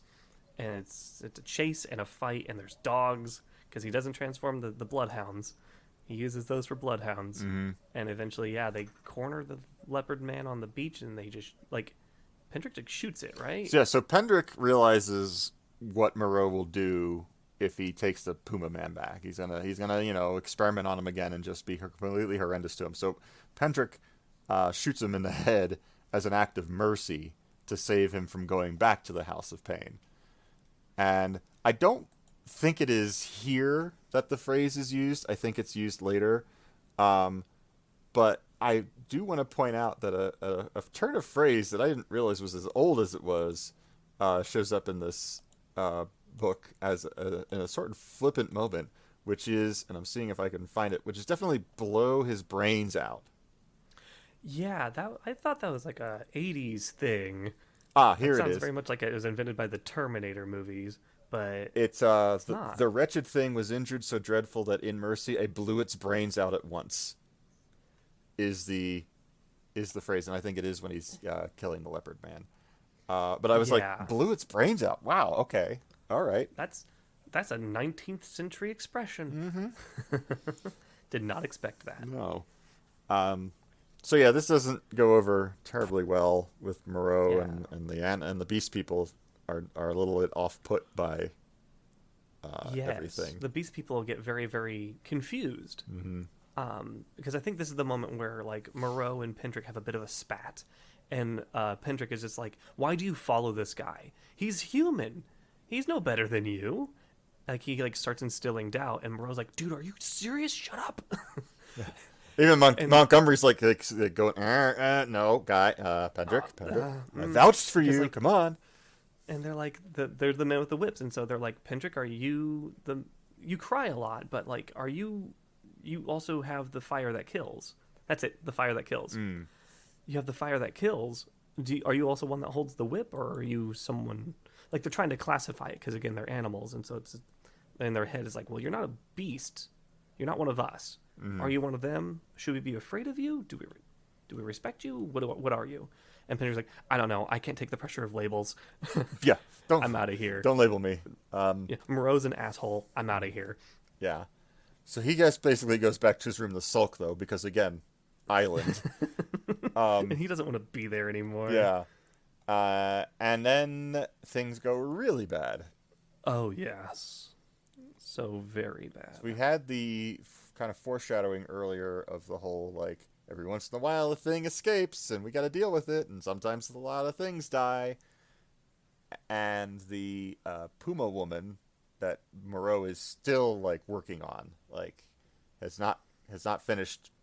I think I would guess that they don't quantify it, but I would guess that he's maybe 60% of the way through what he wants to do. She manages to pull the shackles out of the wall and throws Moreau aside, goes bursting out of the doorway, smashing into Pendrick and knocking him over and breaking his arm, and Yeah. just skedaddling off into the jungle. Covered in bloody bandages and yeah. Yeah, it's a pretty horrendous sounding vision. It's super dramatic. I'm sure Yeah. the movie handled it very well. I'm sure it did. And basically, they're like, "Oh crap, we gotta deal with this now."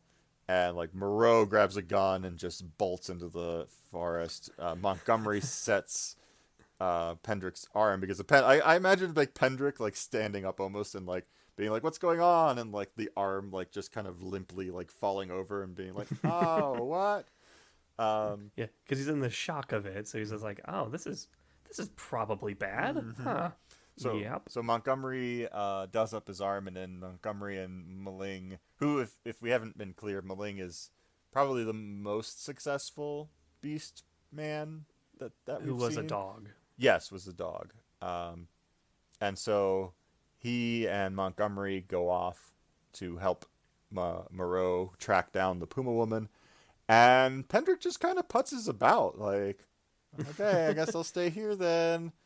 Hope everything goes well.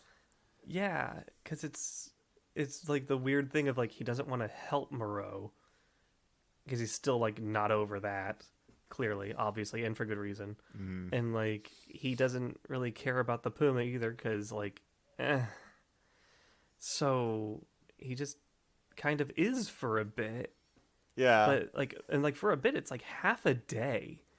Yeah, no, Montgomery and Moreau are gone for most of the day, and finally Montgomery and Maling return without anything. They couldn't find Moreau, they couldn't find the Puma Woman. They tramped around for a little while. Montgomery decides he's going to drink himself Oh yeah, under the he table. just gets super drunk. Yeah, and finally, Like uncharacteristically drunk. yeah, like more drunk than drunk. And finally Pendrick is like, okay, Moreau is not back yet. Like, I think he's like, Moreau's like the one person who can keep the other things on this island that, I don't want also killing me under At control. what point do we worry? Yeah. So they go off again to find Moreau, and they do in a fashion. In a way. Yeah. Dead. Dead. Yeah, very dead. Mauled. Mauled by the... He's been mauled by the Puma Woman, whom he also shot and killed. I believe that's... Yes, they are both dead. Yes. In like the ultimate act of jousting, both were taken down. And then there's like a few animals like standing around like, oh. Yeah. Oh. Oh, we don't know What does about this mean? Yeah. And Montgomery is super sloshed, and he's just like he doesn't he like speak out of turn?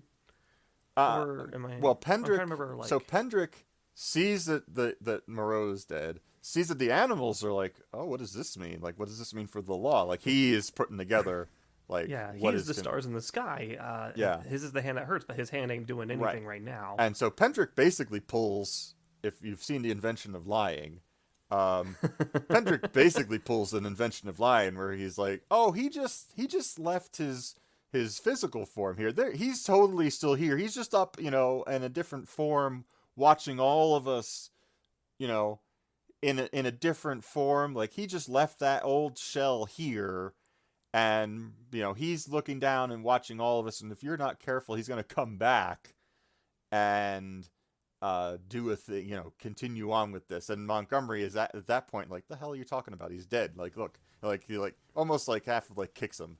He's like, what are you talking about? And like Pendrick like sharp elbows him in the side and like, dude, be cool. Like, he's definitely watching all of us. Even now he watches. He's not dead. And finally Montgomery kind of comes around to it a little bit and is like, oh yeah. Yeah. But it doesn't take long for Montgomery to himself be like, I'm free of Moreau. Like, because we find out... he sobers up pretty quick. Yeah, because Montgomery... We haven't really talked about this. Montgomery hints here and there that he did something that got him cast out of English society, and then he kind of went along with Moreau, and doing that made it even worse. And so now he's like... Like, I can never go back to England because of whatever. We never really find out. But he also feels like his life would have not been as bad as it currently is if he had not come across Moreau and become his helper. Yeah, he definitely like made mistakes and then got filled with it's that classic situation where he gets himself into a deeper hole trying to escape the hole he was in. Mm-hmm. Oh yeah, absolutely. I actually put a bookmark on the page where they're talking about the body because it was another moment of transformation Yes. where Moreau transforms from like a very very real like almost authoritarian figure on the island into a meta like a metaphysical authoritarian because they're like he's dead and Montgomery's like dude apparently he's dead and he's like no nope he's there for a time you'll see him he's there where he can watch you and he like points up to the sky it's like you can't see him but he can see you Mm-hmm. fear the law and they flinch and he's like he's great he's good the other thing it's dead because it broke the law but he's given up his body he has no more need of it now he's everywhere like like Jesus Moreau probably didn't talk to you about Jesus. Let's talk to you about my friend Jesus. Yeah, have you heard the good word? Where basically they're like anyone who's broken the law they're gonna die. You just bring them to where the body is and punishment will come. Like he weaves this grand tale about like the new mythology of Moreauism. Mm-hmm. And it's just to keep them in order. It's not even for them. It's for No. Pendrick and Montgomery to not get like mauled in their sleep. Yeah, because Pendrick drags Montgomery right back to the enclosure and is like, we gotta get the hell out of Dodge. And Montgomery is like, I am drinking everything in this camp. You cannot stop me. Yeah. And so I'm the world's greatest bender on an island. Montgomery just drinks and drinks and drinks and finally takes Maling and they kind of just go off into the forest to, I guess, party with the beast people. And Pendrick, meanwhile, is like, where's the water supply? Where's all of the crackers and tins of things? Like, just trying to gather up as many supplies as he can because he's like... We have to survive until the next boat shows up. When is that? Well, no, there's boats there. He wants to jump on a boat and get the hell out of there. And he's planning to do that.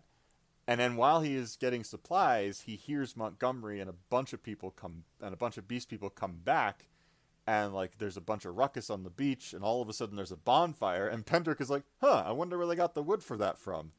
And oh no! Yeah, this isn't until like the next morning, after, spoiler alert, Montgomery has ended up, I don't even remember how he dies. Like he gets in a fight, I guess.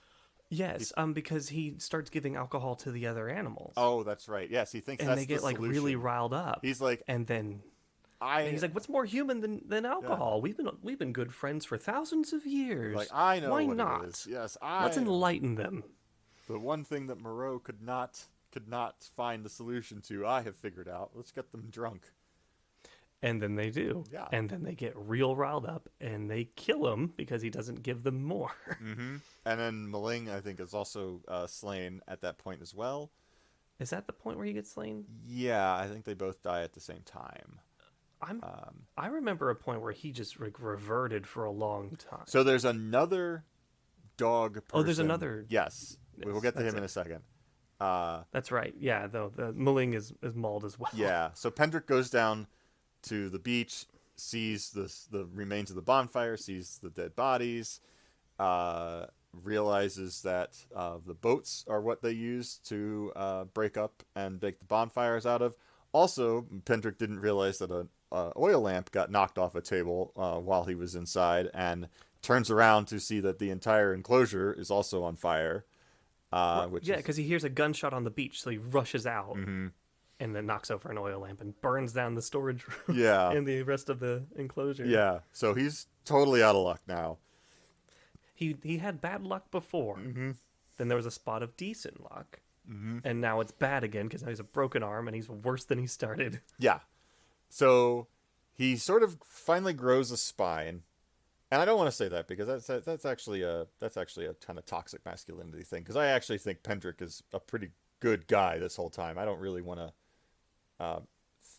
be like, grow a spine, Pendrick. Like he finds his inner courage, And Yes, he gets over. Well, we can talk about toxic masculinity. How about we just call him? He's a timid academic who's mhm. not a survivalist, and he gets his inner Bear Grylls out. Yeah, and starts like commanding the beast people, and like he gets the whip and the gun, and he's like kind of balancing them between like the broken arm and his good hand, and starts shooting at the beast people he thinks like pose a threat to him.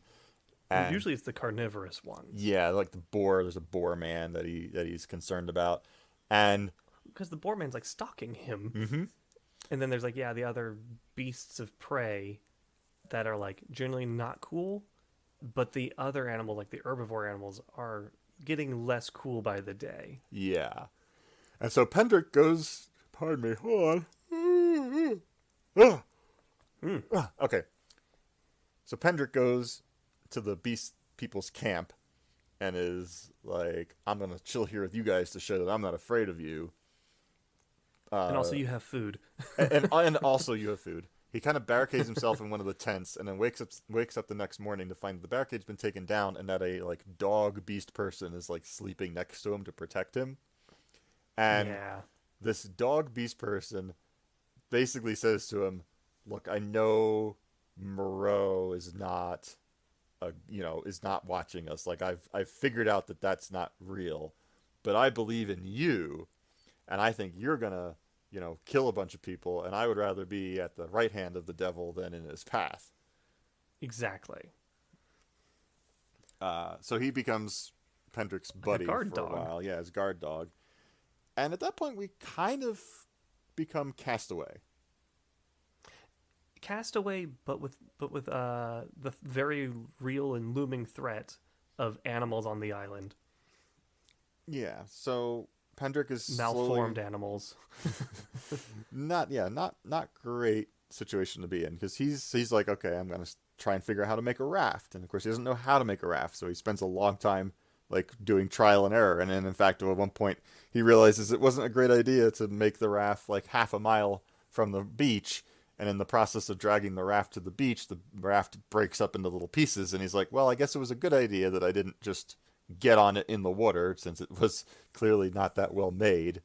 But as he is spending his time doing this, as predicted earlier by Moreau, the longer the animals go without his influence, the more bestial they are becoming, both in stance and action and mind. Yeah, yeah. The law quickly degrades, and the brainwashing fades, and then you just got a bunch of just like tortured, traumatized, like abominations, just going back to what they think they could be.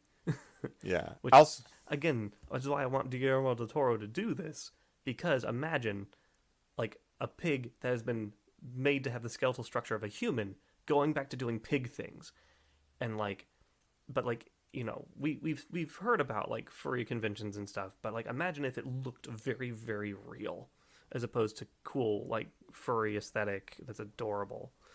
I'd also like to think that perhaps Guillermo del Toro will also do away with the casual sexism that is comes up here and there, particularly at this point, because also it's like Yeah, the early on it's mentioned that like the female beast people are most aware of their shame more so than the men, and then at yeah. the I at the don't remember the whole law bit being patriarchal, but unfortunately, it just kind of came out that way. yeah, well, I don't even know if necessarily if it's the society impinging this upon them. I just think H.G. Wells, this is a thing that H.G. Wells has, because No, also I'm with you in the sense that yeah. H.G. Wells put this in, not that it was canonically in the book. Yeah, so it's because later on, Pendrick also mentions that the female beast people are also the first ones to cast off their clothing as they Yeah, begin he to makes a degrade. point of that. Yeah, it's a specific point, so I just wanted to call it out. Like, we see you, Wells, and that's not cool. I don't know what it is that you're trying to do there. I'm sure someone with a deeper understanding of literature could tell me. Please email us at modmetapodcast@gmail.com. But, like, it didn't go unnoticed. Like, there's something weird about that. Yeah, it definitely struck me as odd, and I just kept reading because I forgot what happened at the end. Yeah. So basically,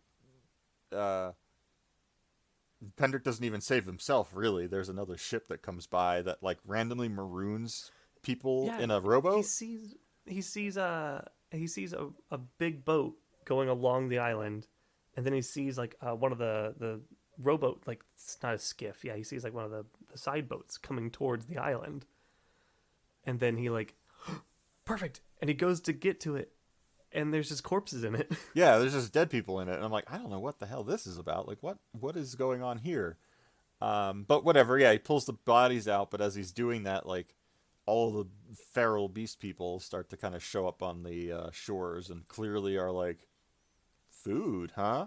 Uh, He recognizes the bodies. It was the bad captain and one of his first mates oh, it is from the indeed beginning them. of the book. I thought that I read that as him like thinking that like if only it was like him, but if it's literally them, then I read it okay. as literally them, but then again, my reading comprehension is not that great. I'm not saying that I'm correct in that either. I could have been misreading it, but I mean, I don't have the I've book literally marked. got the text open in front of me. I could look it up, It but I'm not going felt to. better to me that it was the bad captain. Yeah, it was actually them.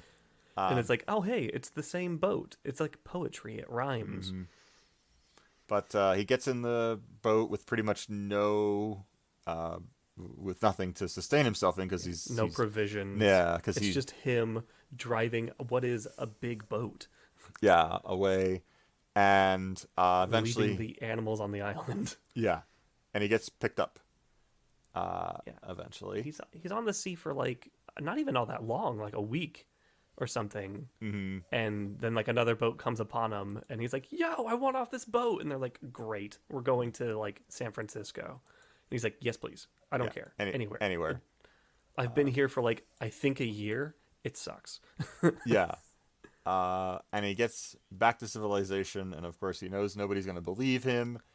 But also at the same time, like we have this like metaphor of like just how far away are humans from the Oh animals? yeah. Like, I love that last bit mhm. so much where like he's sitting on a bus and instead of it being the other way around of seeing animals that did people things, you'd see like human like behaviors and like the pig people. It's like they're singing and they're dancing. He'd like look at someone on the bus and it's like, I can see the pig in you. And, he'd like be Mhm. walking like through a store and he's like, you absolutely are like a wolf. Like I can see you doing wolf things. I can see you doing like puma things. I can see you doing like little, and so he can't dissociate. He can't like separate the fact that like despite all of Moreau's efforts, humans have very animal traits to them. And so even though he was trying to like ascend them to us, we will always be closer to them than we think. Mhm. And it's like so good. It is a great ending. Like again, I have to say, like once I hit that page 45 in my text here, like I was like, okay, I'm into this. I don't know exactly where it's going to go. It's good writing. I understand these characters. I get where they're coming from. I don't Yeah. necessarily like all of them, but like I get it. It's I want to know what's going on. I really enjoyed it from the midpoint onward. Once I got into that like realm of like really not knowing what was going to happen. Yeah. Seeing the bit where Wells could really explore his idea, Hmm. like nailed it.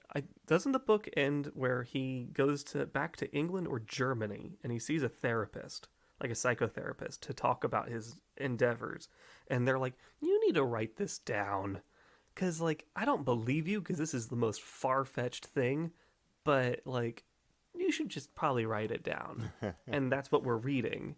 Hmm. Is the rantings of someone who I think he becomes a hermit. He's like, I can't be around people anymore. I refuse to be around people because I every time I see them, I'm reminded of the animal traits I saw on the island, and I'd rather leave that bit of things behind me, and so I'm just gonna be here alone and eat my food and die. Like study math or something. Like Yeah. he's got like a biochemistry hobby or something like something Yeah, like he gets a hobby. He learns to garden, yeah. and he dies not happy but better.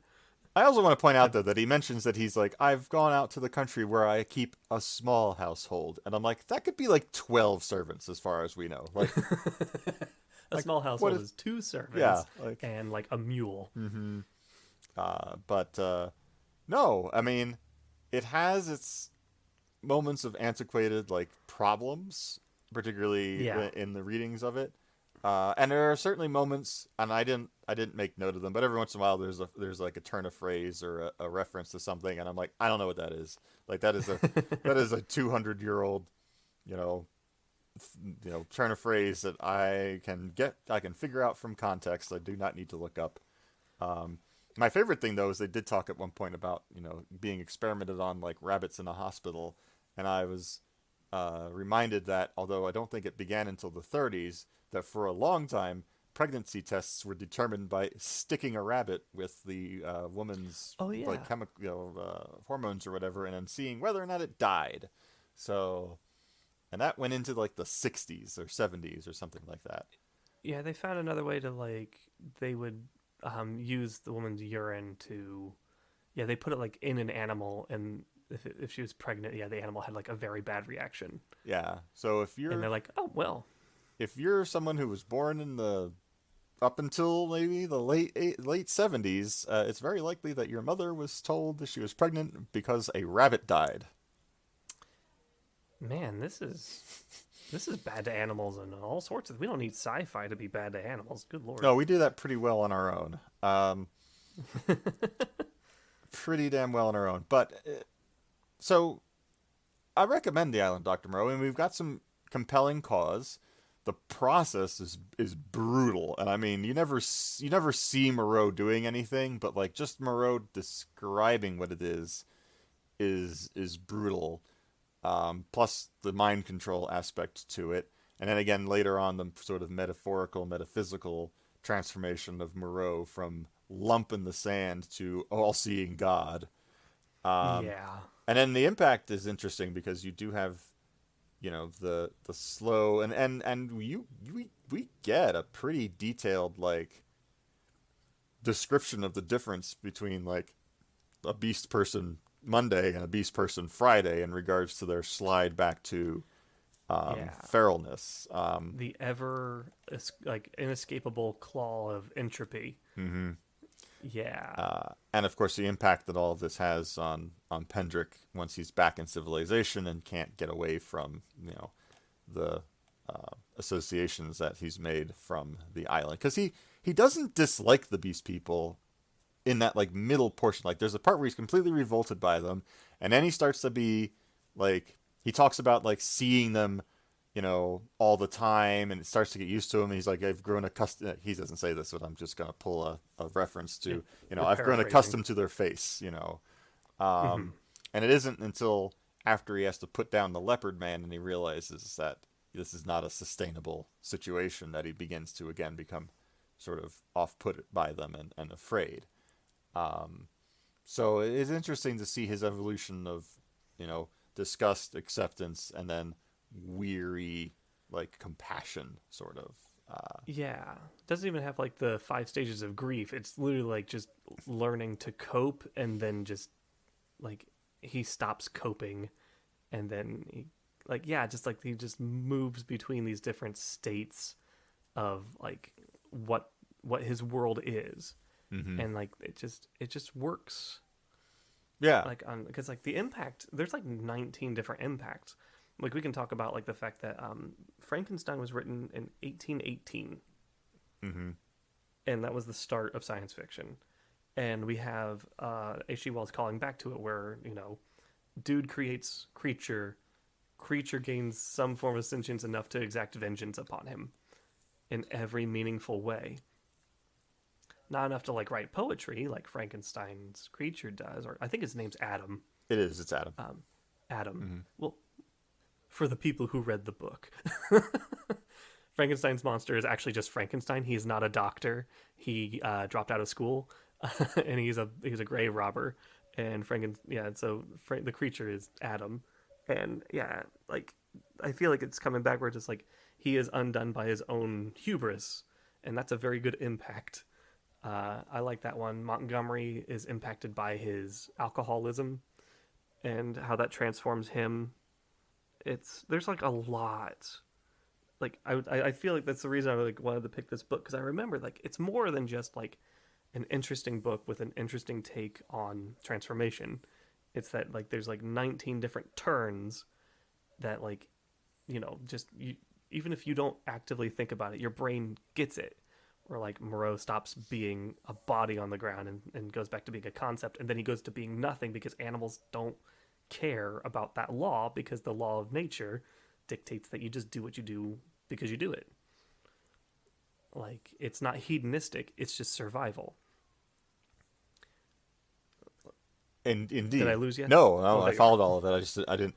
Every once in a while, I jump in and cut you off, and I wanted to make sure you got to say your whole piece there without me, Oh, without I me. thought the phone call dropped. Nope, just me being especially quiet, and also Oh, vaguely hearing crying upstairs and wondering when when I'm going to be called upon. Um, but yeah, like but I really like the fact that yeah, I just remember that this book hits a lot of interesting things that we don't normally look at because we look at like when we look at like a visual medium because we've done like a graphic novel and a bunch of movies mhm. and cartoons. It's all very literal, but we can talk about aspects of like the narrative that do this. And now when we're like looking at like a book, we have a lot more room to explore, which I never thought would be the case. But yeah, no, if you're you go ahead. if you would have told me 10 years ago that I'd be talking like 2 hours about a book, I would say you're full of it. I would say that that is the power of Wells. You know, there are certainly, I think, authors and stories that you are told from a educational point of view are important and good and worth the layers of what you can get out of them, and then you kind of read them and you're like, I don't really I feel like this has been overblown or like we've moved beyond this. But I do feel Alan of Dr. Moreau still holds up to that there's just a lot of stuff, a lot of things to examine and look at, and again, the closing out in regards to the how close humans really are to the animals, even the Society of London, was not an ending that I intended to be left with. And I'm one who's very willing to critique Wells. As I mentioned earlier when we were talking about or when Moreau shows up in League of Extraordinary Gentlemen, I've personally I realized it was probably a big thing in the day to recognize that there are germs.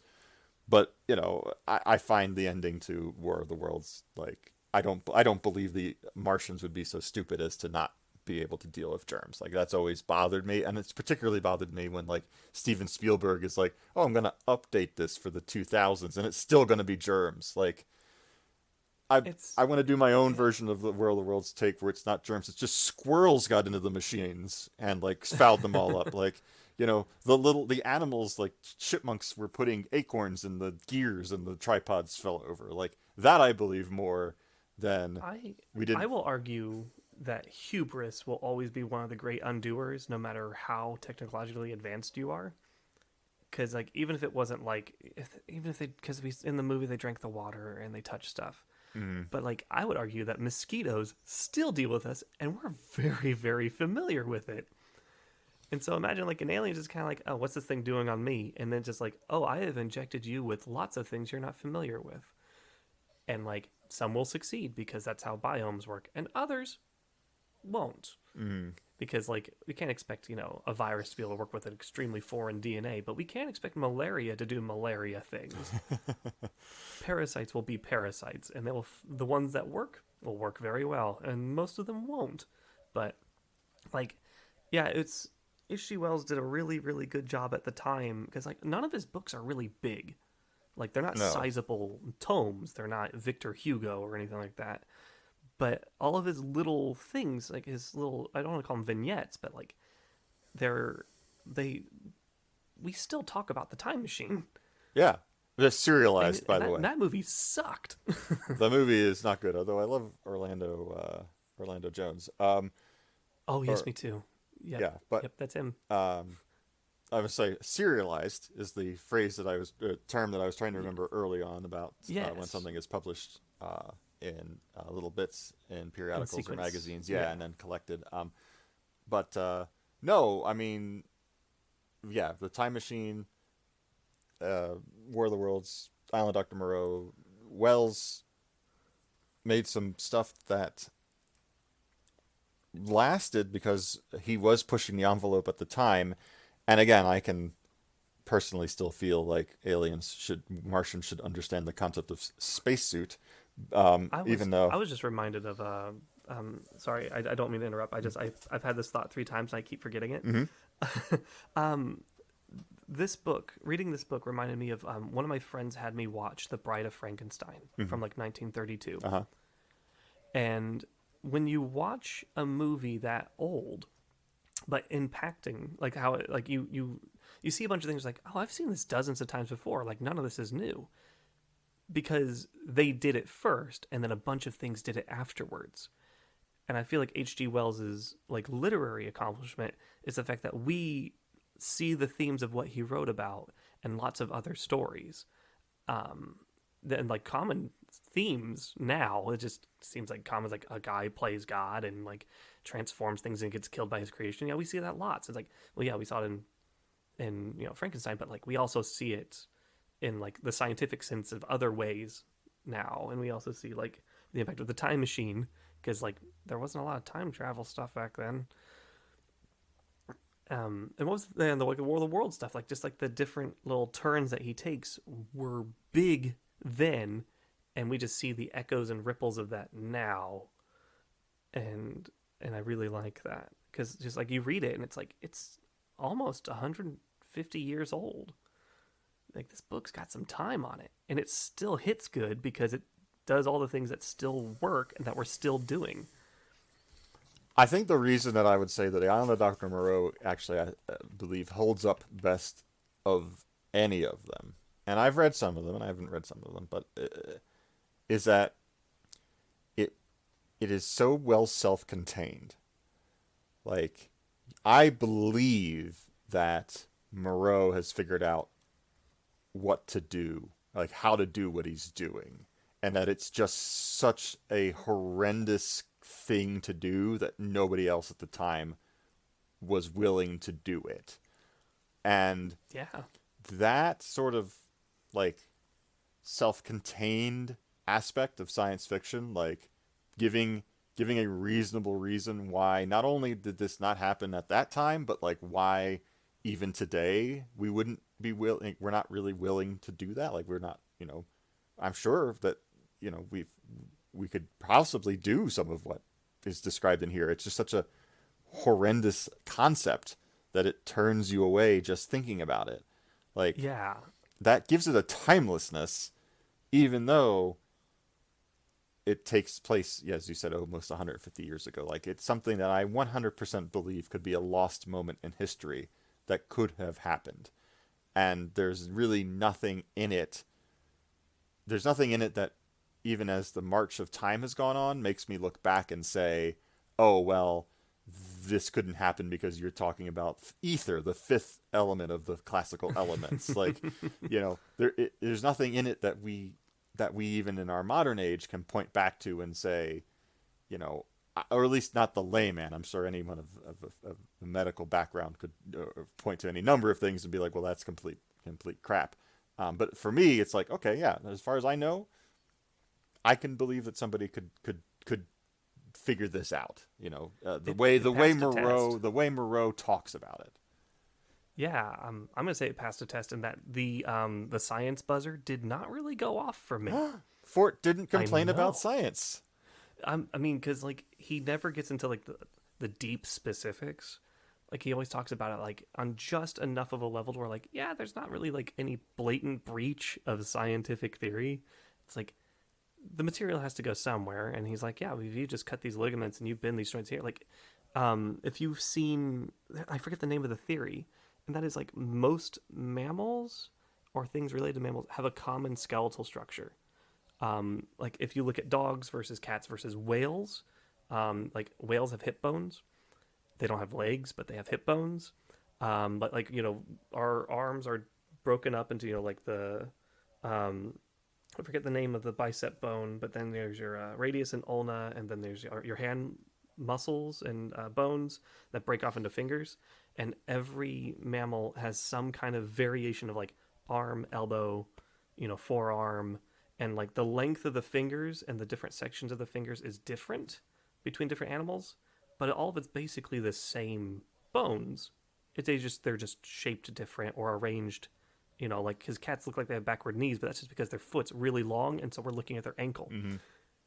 And like that tracks. So it's like it's very possible to make a cat stand like a human. They'll just have very big feet and very short legs.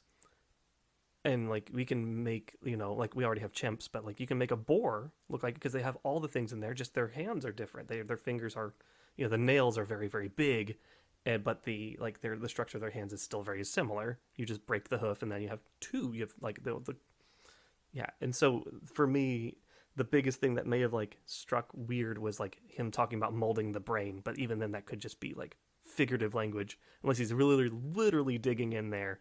Then there's gonna be some buzzers. Otherwise, it tracks. It's not bad. Yeah, I 100% agree. And again, even Wells calls out those aspects of it, where he's like, Pendrick is like, the limbs aren't properly proportioned, the hands are weird, the ape man being like, oh, you have 5 fingers, everybody else around here outside of me has, less than that. Like, yeah, the ape man's so happy because he finally found another person with 5 fingers. yeah, so this again, even Moreau is like, I am not achieving what I want, and this is all imperfect, and that self reflection on how this science is not perfect, I think helps it give it believability. Yeah. Yeah. So I mean, in regards to science fiction, you're right. This could be, if it was not in the context that we understand this as a fictional thing. This is the 19th century equivalent of a found footage film. Yeah, I mean, this is like a Blair Witch Project, because it was put in the newspaper, and like each chapter was in the newspaper, and it was written as if it was like letters sent. Like, this is the memoir of a person who survived a thing. Like, because H.G. Wells, no, he didn't do that. That was the radio broadcast, the April Fool's radio broadcast, right, of War of the Worlds, where people thought we were being invaded. Which was Orson Welles, who I do believe is actually related to H.G., but not like directly. He's like indirectly related, like second cousin, twice removed. Something, yeah, like something like that. But yeah, like if we didn't understand this as fiction, I could read this and just go, man, that guy's really messed up. Did he really do that? Mm-hmm. Like, that seems a little far-fetched, but like it doesn't seem like being recounted as someone who studied biology, looking at someone like knee deep in that real practical stuff. Like, he translated it decently, but of course he wouldn't understand it because he just showed up. If he'd looked at the notes and stuff, I'm pretty sure it'd be more detailed, but it wasn't, so it works. So I think, what we're getting here is we recommend The Island of Dr. Moreau. Yeah, I'm going to recommend people read a book. Yeah. I mean, again, I'll say up front, you're going to get... the first half is worth reading, but if you're getting through the first half and you're like, oh my god, just get to the... Just read on. Just read on. It's a short book. You can get through the first... I was told there'd be monsters. Yeah, you'll get to them, and it'll be worth it when you get there. Just get through the beginning, because, getting to know Montgomery a little bit and Pendrick helps as you see their circumstances become more and more dire as the story goes on. So, give The Island of Dr. Moreau, a.k.a. Montgomery's Island Adventure, occasionally featuring Dr. Moreau, a look-see. And again, you can do as I did and stupidly order what is clearly just a public domain version of the text printed on paper through Amazon, or you can go to Project Gutenberg, which is gutenberg.org. I highly recommend the Project Gutenberg website. You can get the ebook of it as HTML, as an EPUB, as a Kindle, as a plain text. You can even get audiobooks of The Island of Dr. Moreau. Again, I haven't listened to any of the ones that are on Project Gutenberg. I don't know how much I recommend the audiobook experience, given that I couldn't get through like chapter 5 on my audiobook experience. But you can read this for free. Absolutely, go check it out. It's good. Yeah. And like, I normally don't read a lot of books. I've taken to reading more books since, the pandemic started, which means I've read about 4 books in the past year, which is a lot more than my usual. My New Year's resolution is to read 3 a year, and I think I succeeded once. And so this would be the second year I've done it. I mean, I walked off of Joko Cruise in February and ordered Model Land and still have not finished it. Yeah, I'm not a book guy. I'm a Yeah. video game guy. I'm a movie guy. Mm. And so if I'm going to tell you that like this book is worth reading, I'm it's glad I absolutely did. worth it. Yeah, I'm glad that I made the time to Wonderful. read it. I'm very so. Thank you for the recommendation. I made a new dad read a book. Yeah. I understand precisely how I don't understand precisely how valuable your time is. I just know your time is extremely limited. Because being a parent and being a good parent is a full-time job. That it is. Although, I'll say this. Mm-hmm. It isn't so much that there isn't downtime. It's just that the downtime is not friendly to book reading. Because, again, I tried to do this physical book, which requires me, at least to turn the pages comfortably, to have two hands. Also a light source. Like, if I had done this, if I had really decided that I was going to read it on my tablet, and I don't like, I can read short stories on the tablet just fine. It's just that this was not a short enough thing for me to want to read on the tablet. Like, I could have sat there and read this while the baby was, asleep in one arm, without much difficulty. It was definitely the challenge that I had really presented myself that made it so difficult to actually get done. So regardless, I'm glad that I struggled through my own personal challenge. All right, I'll keep that in mind. When it's my turn to recommend again, I'll go with an even bigger book Oh, great. that's not in public domain. I mentioned all of that just because I've watched a lot of YouTube, and I don't want to come off as like saying like, oh man, I definitely don't have any free time and really worked hard to read this book. No, I have plenty of free time to watch like a whole bunch of like RT Game and Call Me Kevin and That's all about your hands. yeah, it's all about the hands. And Evan and Caitlin, lots of good YouTube. Do we have anything that we want to pitch? Because I don't, given how far ahead this is going to be, I have no idea what I'm going to be pitching at the time where this episode comes out. Hopefully by the time this episode comes out, everyone's vaccinated. And if they're not vaccinated, I highly recommend it. I'll have my second shot this Saturday, actually. Wonderful. Yeah. That's great news. I'm excited. However, so Amber and I had our first shot a little while ago. And about 3 to 4 weeks ago. About 3 to 4 weeks ago, we've done the Pfizer shots, and we thought it would be convenient because we've got one of the mass vaccination sites at the Wolstein Center in downtown Cleveland, which has been, by the way, I don't know if anyone else has done the mass vaccination site, at least the Wolstein Center. I cannot say enough about how well run that thing is, like. Including the 15 minutes of observation, we were in and out in 30 minutes. That's great to hear. Yeah, I as someone who works in a vaccine clinic, I'm so happy that other places are doing it very well as well. Yeah, I hope that if you still need a vaccine and it's still open by the time this episode comes out, do the Wolstein Center. We parked literally across the street, walked across the street, checked in, gave our name twice. Sat down on the basketball courts of the Wolstein Center, got our shot, got our card, sat there for 15 minutes, and walked out, got back in the car, went home. Like, it was the smoothest run thing I've ever seen. So my hat's off to the staff and volunteers. The staff, the volunteers, the military, like everybody who was there. Great job. However, Amber and I thought it would be a really good idea to just go ahead and do our shots at the same time. We would both drive down together. We'd get it done. It'd be one trip. We left the kiddo with my parents. We come back 12 hours ish later.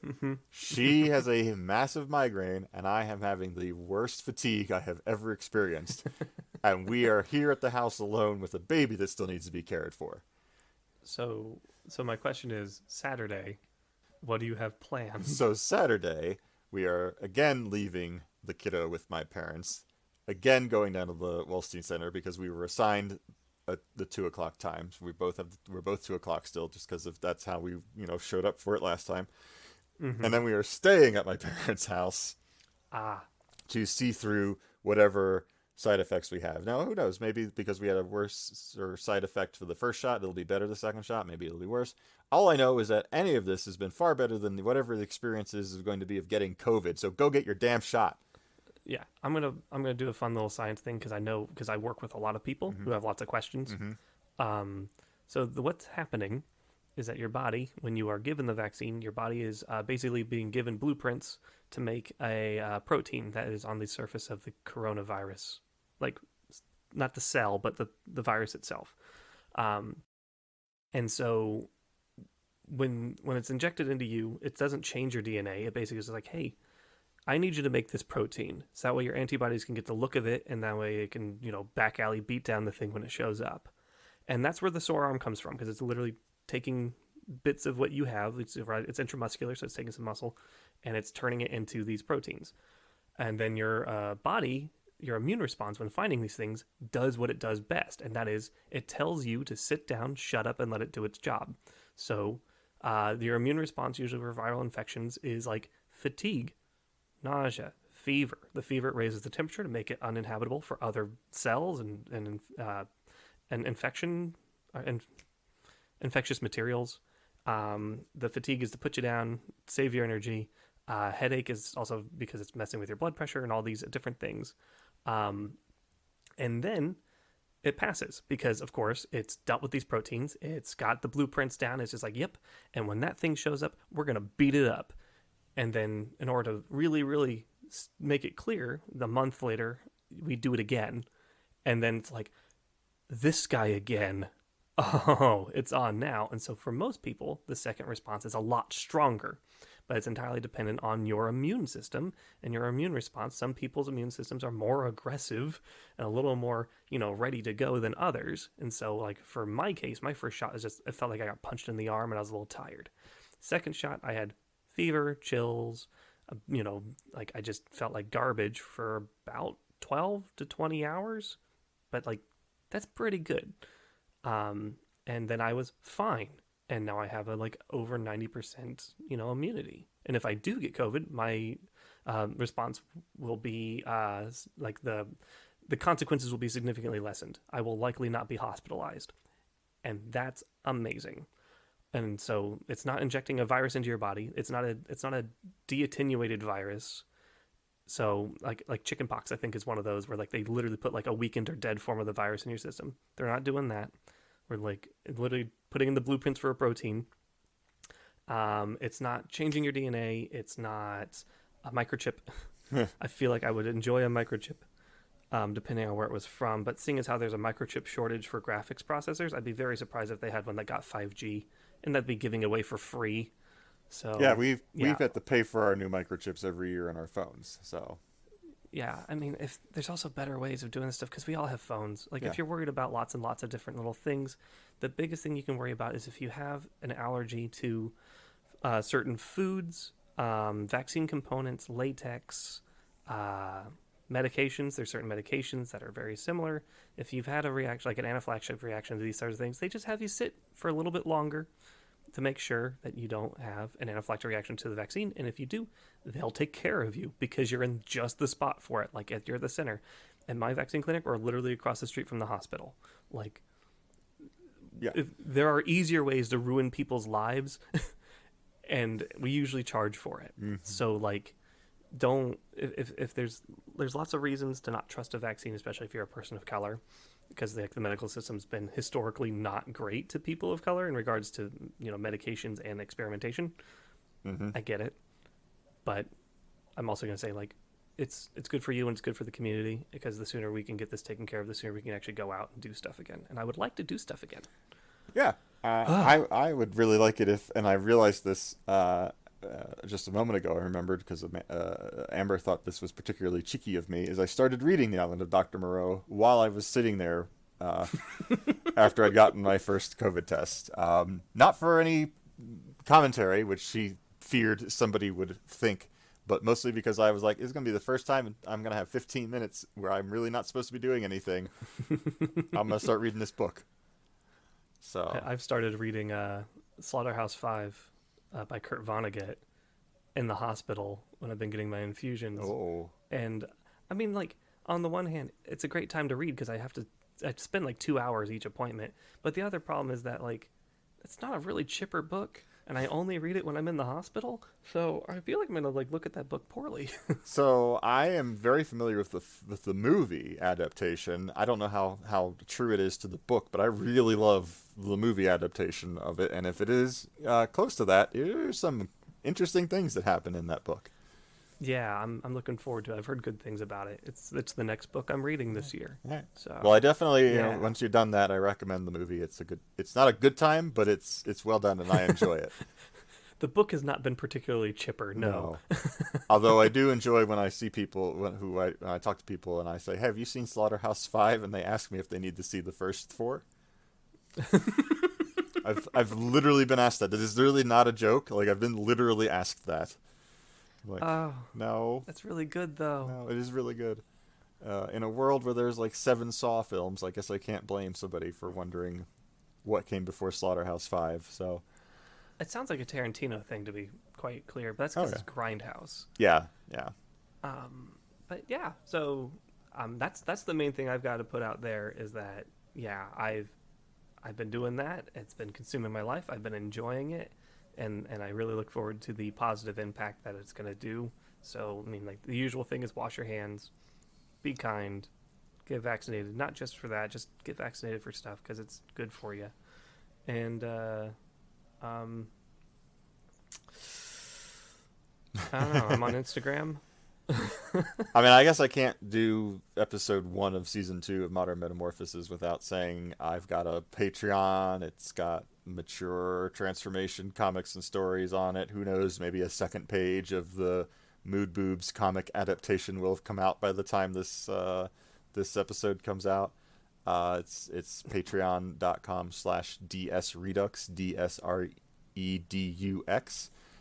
So go check it out and see what I've done by, what was it, September that we think that this is going to come out It's by? going to be about September, I think. Yeah, so come see what I'm up to in September. In the meantime, I believe I get to make the next pick. Yes, you do. So I've been thinking about this, Mm-hmm. and the stupid reason why I've picked this is because it's short, and as you mentioned, time in many ways is not always of my own command right now. But the other thing is that I feel like enough time has gone by that it is time to revisit perhaps the origin of Modern Metamorphoses. As we mentioned in the last episode, the Modern Metamorphoses series actually started out as a YouTube video series, and the first episode of it was the supermodel episode of The Collector, a television program. It was episode 3 of season 1, and it involves some transformation. And I think it is time for me to revisit that, and also for you to take a crack at The Collector, Ooh. the supermodel episode 3 of The Collector. What a good way to pull in another bit of season 2 of this podcast. Yeah, I think it's the time. I think it's the time that we retackle that with our combined knowledge. And honestly, I have a lot of 2020 vision to a lot of hindsight to look back on it and see if I still agree with whatever I said at that time. I will say that it is the most watched video that I've ever made. It is if I pull open. Whoops. No, please don't start playing the audio. Oh God. You have to hear yourself. I don't actually mind hearing myself. I don't know how horrendous that makes me sound.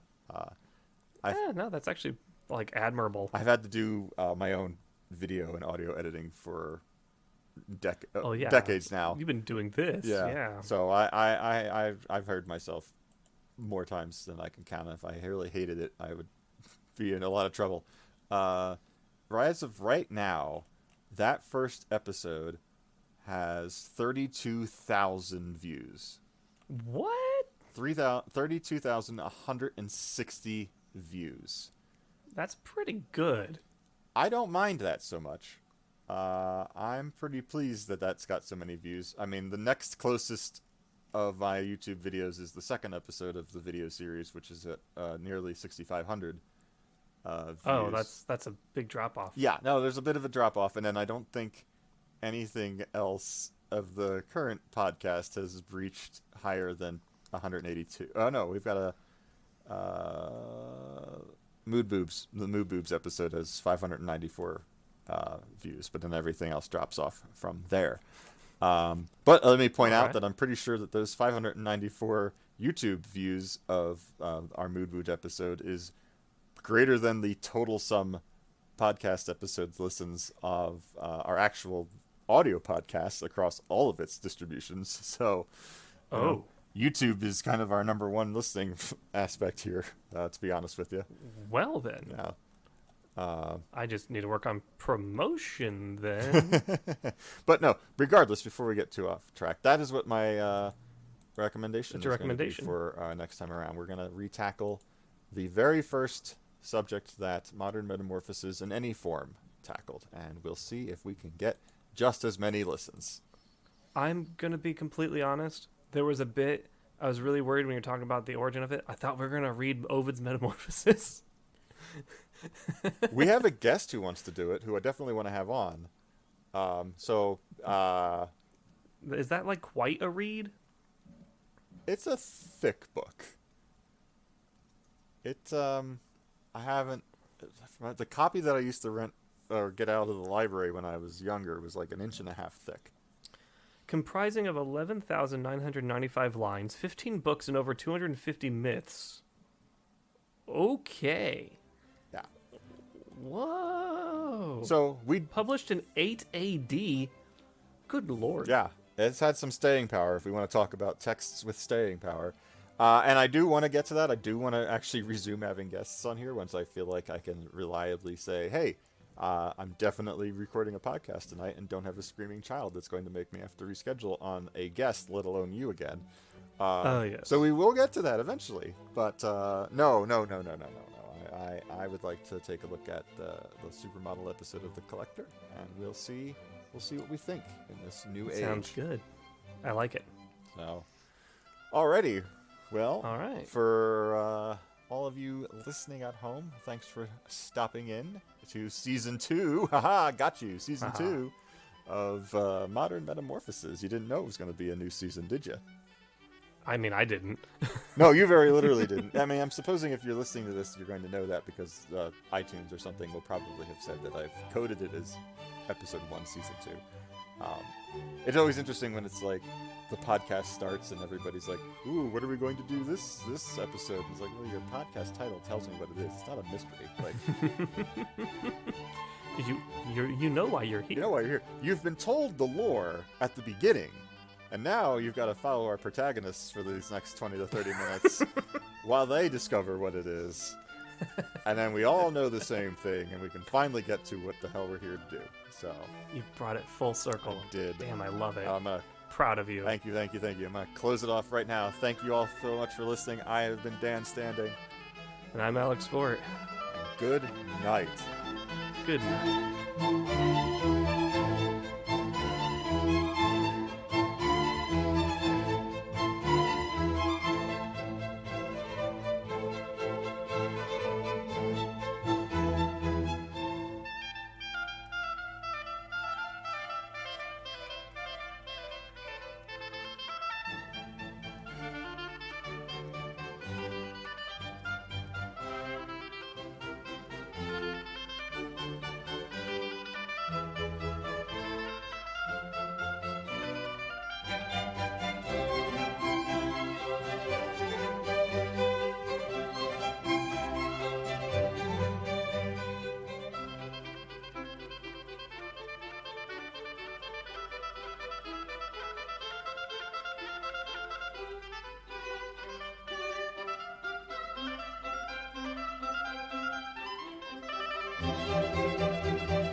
Images. Hold on.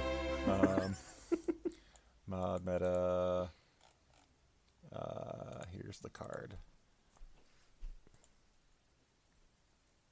All right, that's what I read, and you'll note that that's not That's not the verbatim. whole thing. That's not verbatim what I say each time, though. I mix it up because that is actually the card from the actual slideshow from episode 1 of the YouTube series. So this is actually the language from that, and then I just sort of improvise the parts that need to be improvised to make it make sense for the podcast. So have fun with that. You've challenged yourself to a real fun little ditty there.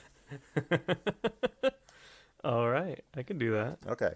And then you get to be me for a little bit. Okay. All right. Well, then I guess that. I mean, I introduced myself, right? That's how this usually goes. Usually, yeah. Okay. All right. I'll And just then what follow was your script? lead. All right.